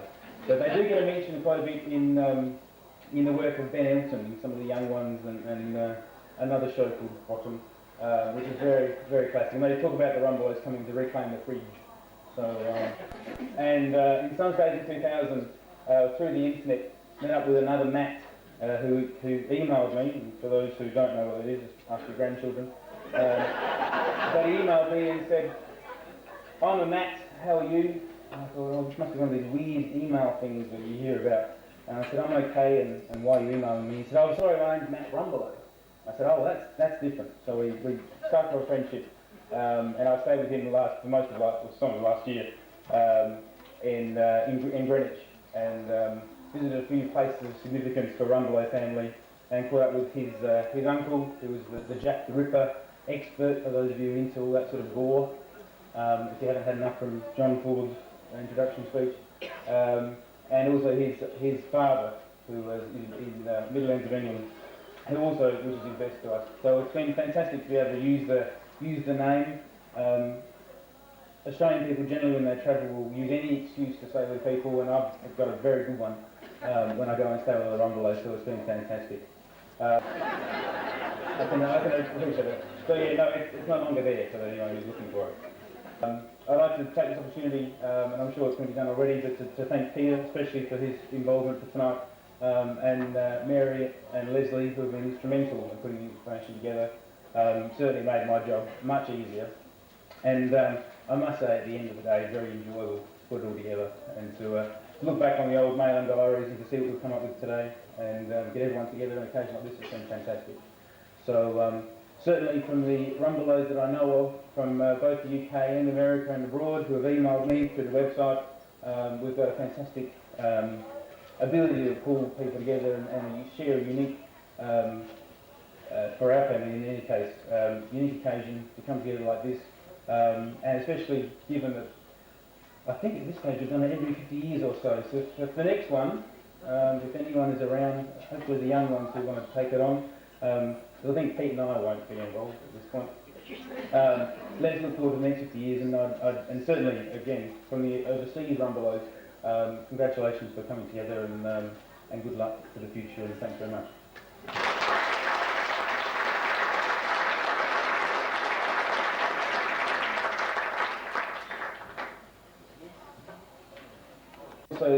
Our next speaker is Don Rumbelows, who is going to talk about the fishing industry that the Rumbelows are so famous for. Don is a descendant of Malin II, where the fishing dynasty begins. Don's lifelong interest in the fishing and boating heritage of the Rumbelows family was cultivated from an early age by his grandfather Lionel. Don's earliest fishing memories include fishing for cray and snapper with his grandfather and father Graham aboard the May Don. This love of fishing soon grew to include the boat building side of things, and this is not a love that has diminished over the years. He has built all different kinds of boats, ranging from 40-foot cutters and ski boats to yachts. After leaving Victor Harbour High School, Don followed in his father's footsteps by becoming a carpenter, serving his apprenticeship under his father's cousins, the Bartell brothers. After a stint in national service, Don returned home and began fishing again with his father aboard the Tapperoo. The family successfully run both fishing and carpentry businesses simultaneously for a long period of time. Don's been married for 32 years to Leslie, and they've got 3 children, Troy, Selena and Brad, who all share Don's love of the water. Today, Don still runs the joinery business, but in his spare time spends many hours with my nephew as well, on the water as squadron leader of the Victor Harbour Silver Sea Rescue Squadron, involved in race management for the Victor Harbour Yacht Club and with Victor Harbour High School team's racing squad. And he also managed to squeeze in a fair bit of fishing. That's where I met my nephew. Don's other love is football. He's currently the president of the Encounter Bay Football Club and a life member where many Rumbelows have played. And we certainly like to thank Richard and Don and the Encounter Bay Football Club for making this facility available to us for this evening. Thanks very much. The birth of a dynasty. October 1854 saw the arrival of Malin Rumbelow and his wife and 8 children in Adelaide. The journey on the Festingy Bombage taking 112 days. An unimaginable journey to us on today's standards, and we only surmise the heartache and treacherous nature of such a trip. Upon reaching Adelaide and proceeding to organise a trip to Victor Harbour, the family arrived at Victor Harbour on January the 5th, 1855. The family consisted of 6 girls and 3 boys. Godfrey died soon after reaching Victor. Alice married Cain Jelliff, who was a sailor on the Festingy Bombage, and also married Edward Bolger. Samuel died in England, aged 5 months. Sophia married William Robinson and Alexander Backus. Mahalia married Henry Weymouth and Edward Bolger. Must have been a good bloke, that Edward Bolger. Caroline married John Cakereck. Malin II married Glastonbury. Emma married Thomas Watson and Edward Bolger.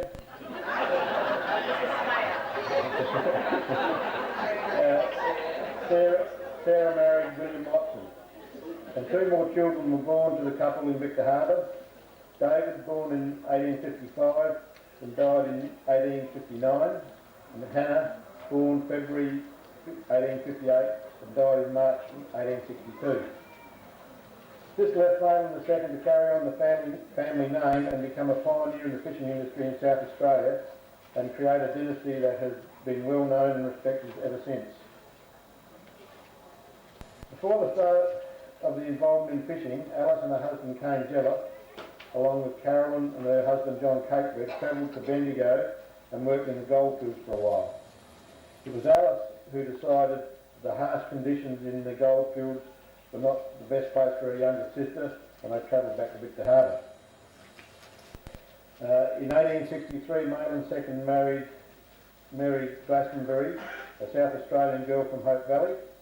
It's unclear, however, why Mary had been in the Uki area for some time before they married. In 1864, Malin II commenced fishing with Cain Jelliff, and the early beginnings of an outstanding career were evident. For many years, the pair continued fishing the waters of Encounter Bay and the surrounds as far as the Murray Mouth and Kangaroo Islands. Alice played an important part in this business by helping the fish and taking fish to market. During this time, Malin II and Cain were involved in organising the first New Year's Day sailing regattas and sports events in 1869, an event that continued for many years and was still occurring into the 1940s. In March 1877, Cain Jelliff drowned while returning to Goolwa from the Murray Mouth during a storm. After Cain's death, Malin II continued fishing, now trading as Rumbelow and Sons and involving the whole family in the workings of the business. His family was William Henry, married Mary Pearce. David Malin III married Susan Pearsons. Godfrey II married Ada Heading. Alice never married. Rose married John Strawbridge. Cain married Susanna Bailey. Maria Jane married Joshua Tugwell.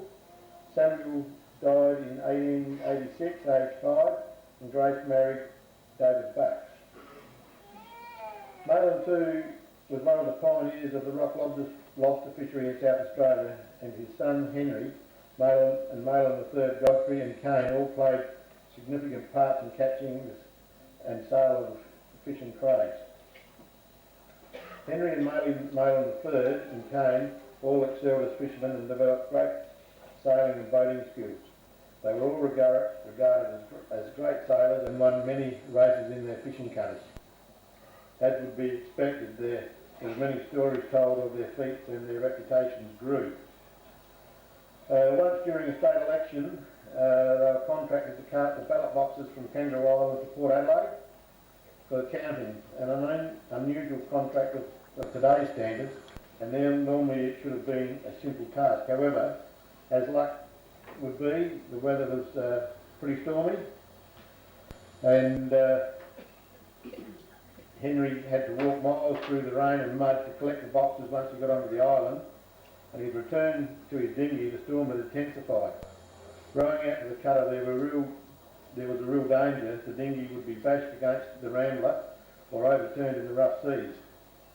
Providence took a hand as Henry neared the Rambler, and a large swell picked the dinghy up, and Mayland seized the moment, grabbed the bow of the dinghy and dragged the boat Henry and ballot boxes on the deck of the Rambler, all in one almighty heave. The three brothers continued to battle the storm and deliver the ballot boxes on time. There was no doubt that Mayland was indeed a man of huge stature and strength.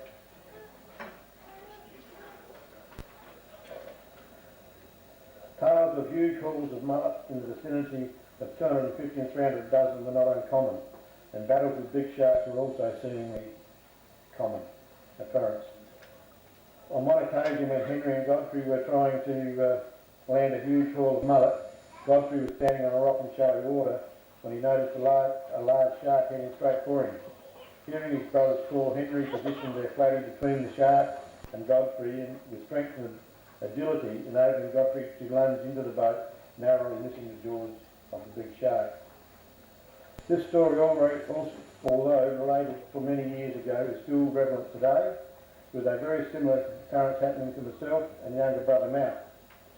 After a heavy squall had damaged my catamaran during a yacht race off Victor, Mount and I were swimming around lashing bits and pieces of boat together when Mount was almost taken by a large shark as he climbed into the powerboat that was skipped by my dad to try and pick up the pieces. Actually, we have found during the research many dates and many occurrences seem to keep reoccurring. The third generation of Rumbelows were largely responsible for the beginning of the tourist trade in Victor Harbour. The Rumbelow men were well known for taking visitors fishing and shooting in the area and regarded as having the ability to make even the most nervous of passengers feel at ease on board of their fishing boats. The Rumbelow women also played a big part running boarding houses that were often filled to capacity, especially during the summer months and holiday times. Growing numbers of Rumbelows and the high profile of the family led to the area being known as Rumbelow Town, and mail coming to the Yuki post office with that address. Mayland III married Susan Pearsons in 1886, and together they had 8 children. Charles married Ruby Fessinger. Susan never married. Ivy married Joanne Frederick Bartell. David married Mabel Morgan. William Ernest died at the age of 15 years of age. Eric married Gwendoline Chalmers. Lionel married Ivy Chilton.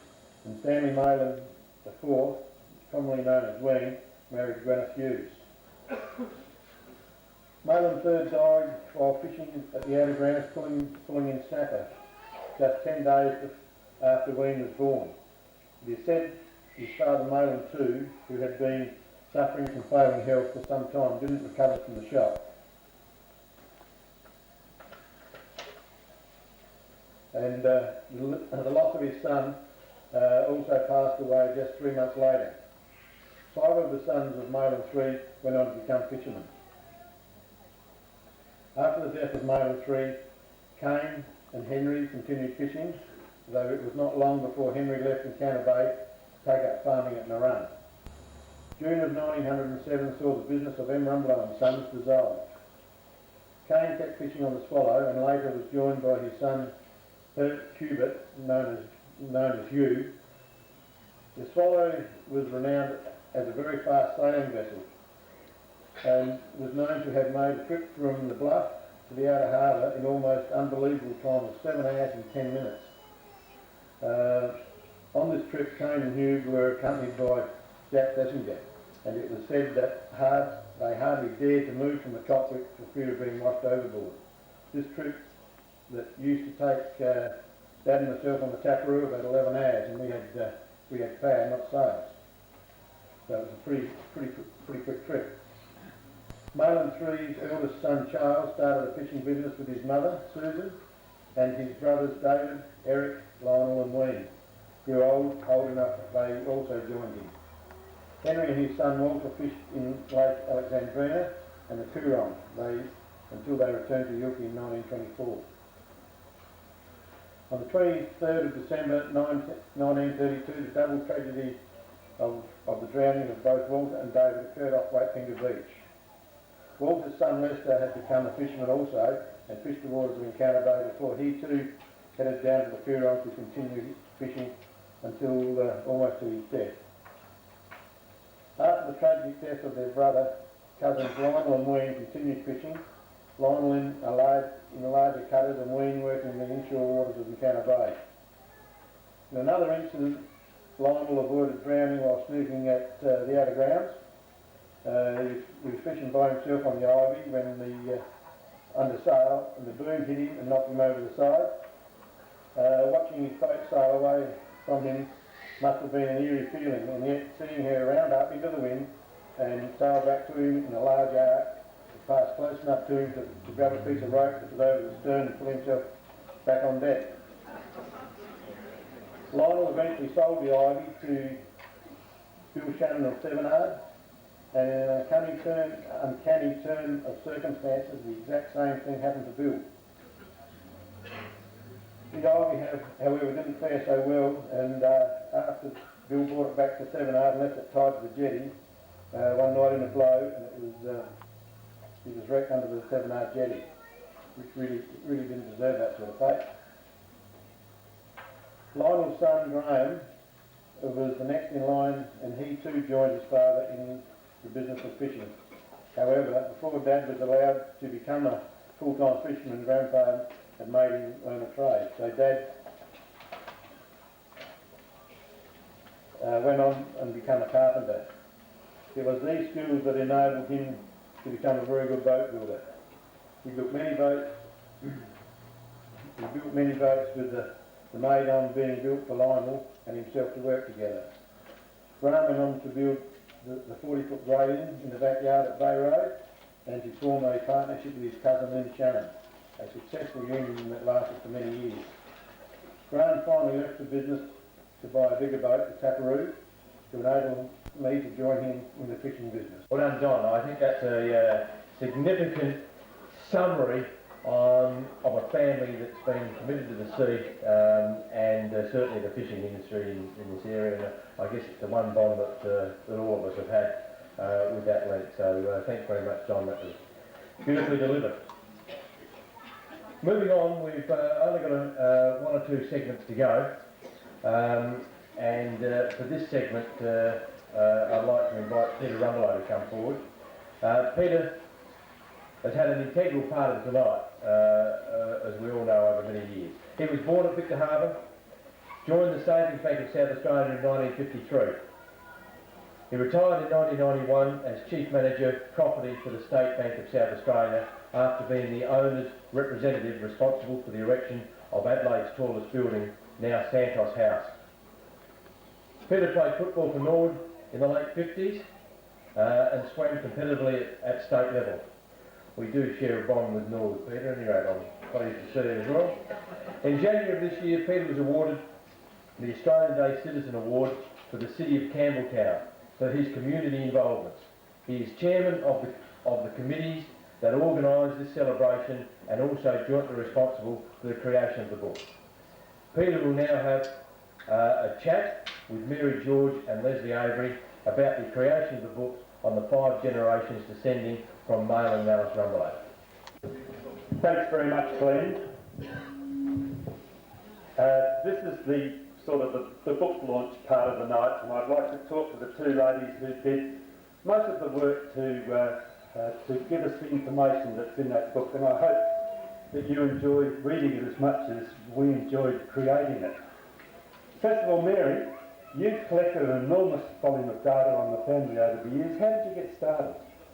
I belong to the private club in Maui, and a lady came to speak to me, or to the club, and with my 5 children all left home, admittedly they didn't have much choice. They either had to be married or leave home by 25, or else their 25th birthday present was the case pack. So, but after I was just on my own, I have always been interested in cemeteries. stories even before I started telling history. And the first time, 12 years ago, I didn't even know I belonged to Rumbelows. Had never heard of Rumbelows. But I had heard of the Cape Red and the Reed. So we came over here on holiday with my husband, who has been absolutely wonderful over these last 5 years. We've had all our holidays in South Australia, in families. And my brother, a tape recorder and a camera. And we walked up and down the Victor Harbour Cemetery, taking photos and notes of every Rumbelow, every Cape Red and every Reed. And I thought one day I'll fit them all together. So that's how I started. And what were the various methods that you used to collect the data? Well, cemeteries, of course, and I wrote to Society, who then sent a letter to Phyllis Rumbelow, and it was my great day because Phyllis had such a wonderful lot for me to start on. I personally like to meet people face to face because that's where I got all those wonderful photos that I had, and stories that make people not just a date and a name and a death and a marriage. They are individual people. Generally, is that a fair comment? You're quite right, Peter. I'm very fortunate in my family that we had some old documents handed down from dating back to a will in 1784 and some apprenticeship papers from 1798, and I decided at the time to start sort of doing some checking on that. I found my William Brabazon, who was the apprentice in 1798, as a dyer, which my family sort of specialised in. And eventually I finally found this poor man who was a foundling when he was apprenticed, and I thought I'll never find him, but I found his mother was Anne Jones in London, and I gave up. But then I kept going, and I finally found that it wasn't my relation at all, so I was back to square one. And when did you become involved in your husband's family? Well, that happened when I first met Neil, my husband here, Neil Avery, who's one of the Haley's descendants. And one of my first visits down to his home in Port Albert, Victoria, his mother got out an old paper from the Australian Women's Weekly in 1955, telling it the Rumbelow reunion. And she was very disappointed that she'd not been able to travel over to South Australia to attend. But I think she gathered more than I did that my interest in genealogy was going to become an obsession, and it just went from there. And then I started doing my family history, checking it through with some of the family history societies. And I thought, looking at my names, Price and Hall and so on, they're going to be hard. So I, latched on to Rumbelow. I thought there won't be many of them. But it was wonderful. So I found just how many there were. When I left home, there was 4,000. When I left Victoria, it was 4,458. I would hate to tell you how many I have right now from this meeting today, where people are giving me more information. And from the original John and Martha that Leslie was talking about, we have 5,500 descendants. Wow. Did either of you have any real disappointments while you were researching the book? Well, the most disappointing thing that happened to me was when I would write to someone and put in a stamped addressed envelope and not even get a reply of either I'm not interested or a little bit of information, because I felt that when this book was written, the first thing people are going to do is look and see whether their name is in the printout. Now, if I wasn't sent the information, I'm sorry, but the information, your name can't be in it, and that was my most disappointing thing.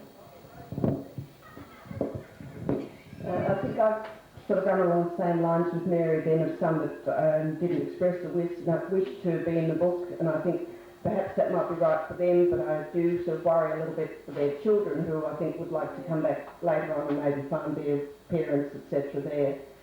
But I have to say my biggest regret, rather than disappointment, is that Neil's mother, Ida of Avery, Nee Bolger, is not here for this occasion. And I did that. I certainly did that. And then when you do get started, you get really involved in the characters and the story. And some of the things that really stuck out to me, and I won't dwell on it for long, but the voyage out, when I read that and reread it, it really sort of got to me. And then I thought that Alice must have been a particularly strong lady. When she boarded the Pestingy Boningy on the 16th of June 1854, and David was born on the 8th of March 1855, you do the sums. She was virtually pregnant for the whole of the trip out here, and then the whole of the trip down to Victor Harbour, or Encounter Bay. One of the other things that intrigued me was that Malin acquired so much land so soon after arriving. He, in the records, he owned a lot of land and gave gifts of property to his children when they married.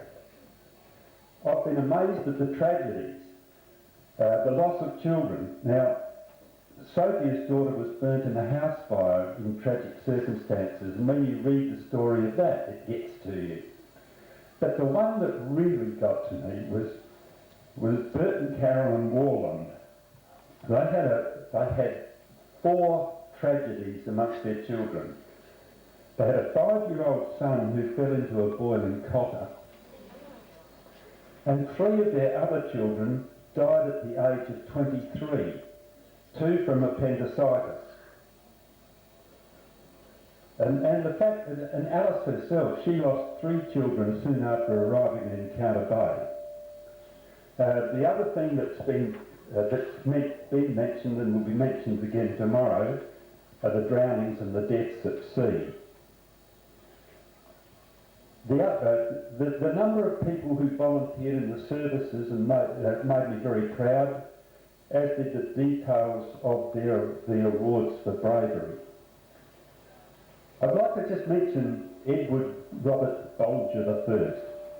Now, we've talked about him before, and when I first sort of realised that he'd married 3 sisters, I chuckled a bit, as we all do. But when you stop and think about it, it was a really fine thing to do. Oh, it was. You know, just stop and think. When Mahalia died, she had 2 children from her first marriage and 4 from the second marriage, and the oldest one was 18, they were aged 6 to 18. Her sister Alice had no children of her own and was a widow, and she cared for the children. She married Edward Robert, and she cared for the children. They were married for 41 years. And then when she died, and Emma was a widow, she was his first love anyway, evidently, and he married her at the age of 77. There were no children involved in that.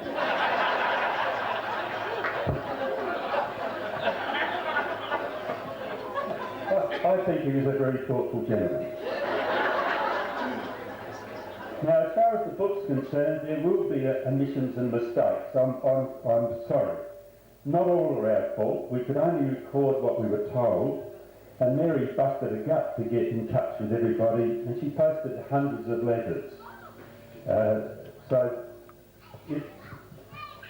there is some element of us not knowing, but there's also the spelling mistakes and the other things. We proofed the book, and we proofed it several times with 7 different groups of people, and that note still added at 3:30 in the morning on the day that it was due into the printer. So we did our best, but we apologise if a mistake exists in your entry. And we'd like to also thank Open Book for the professional way that they went about preparing our data for printing and adhering to the tight timetable. We received them on Wednesday of this week. I was getting a little bit agitated by that stage. And I'd now like Matt to come and join us on the stage if he would, please. Thank you. Thank you.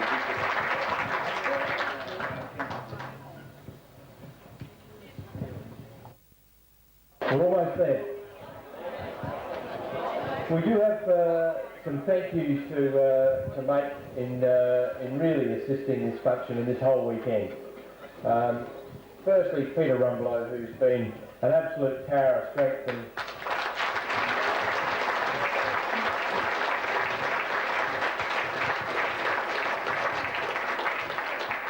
if you like, the lifeblood of the organisation in chairing both committees.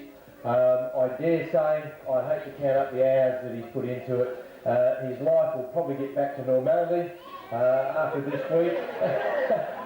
And he'll have a list as long as his backyard to jump over to do, I'm sure. But his contribution, his dedication is nothing short of fantastic. I would like to thank him, and I think on behalf of everyone, on his fantastic contribution. So Peter.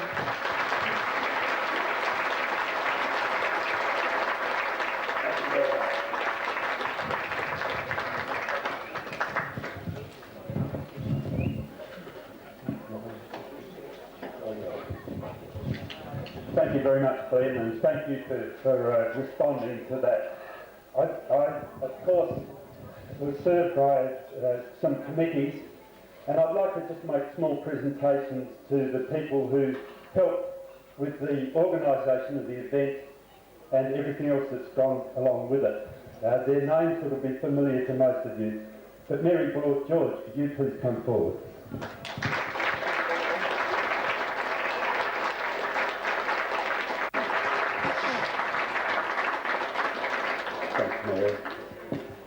You can stay out here.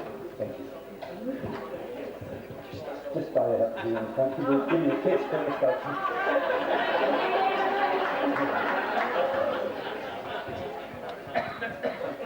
Thank you. Charlene Oliver. Leslie Rumbelows.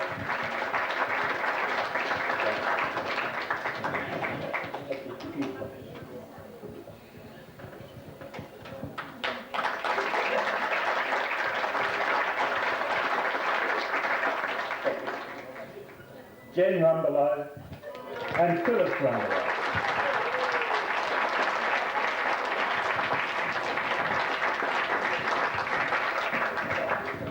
I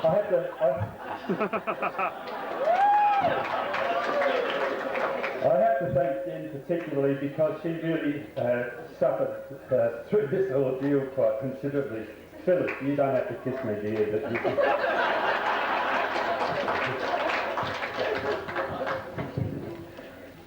Dad, stay still.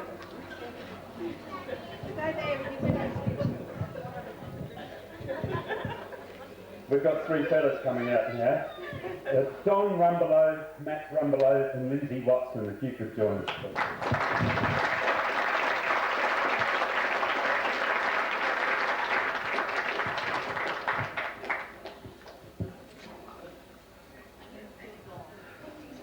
No way you're getting a kiss, mate.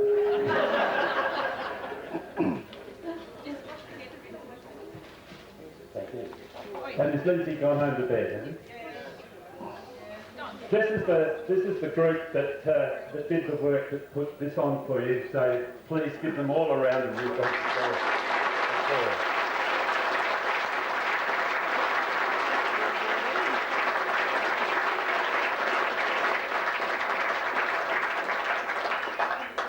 Thank you very much indeed.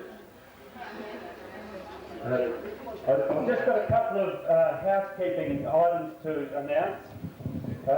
We thought that we had run out of prints of the family tree, and some of you have paid postage to get some more copies made out to send to you. We find that there are some spares. If you could go in after this event or tomorrow afternoon, or tomorrow after the service in the morning, and see Matt Rumbelows, we will refund the postage and give you a copy of the family tree. Also, tomorrow morning, the function is at 10:30 a.m. It's on the seafront outside the store at Yilkey, at Counter Bay, on the road around to the bluff. There is a cairn. We will be unveiling a plaque on that cairn, and I hope that we can see as many of you there as possible. Parking will be a little bit of a problem. I'm sorry, you just have to do the best you can, and we'll have to stand on the edge of the road or run the risk of being run over. So it's going to be a little bit difficult, but please bear with us. Thank you very much indeed. I think that concludes the night's activities. I'll hand back to Glenn Rosser to say good night. And I'd like, on your behalf, to thank Glenn very much for the way in which he conducted the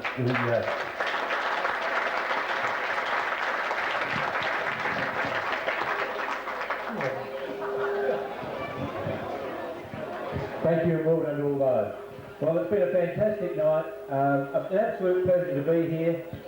Meet a lot of people, find out so much about our past, and I'm sure Layla and Alice will be absolutely delighted. We'll be absolutely delighted with the turnout. So good night and welcome. Thank you very much.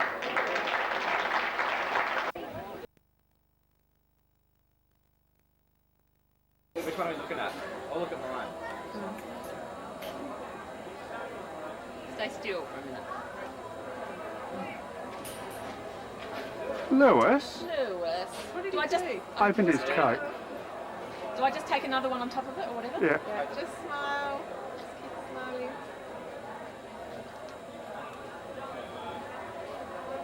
Cute. Nothing happened. Keep your finger down a bit longer.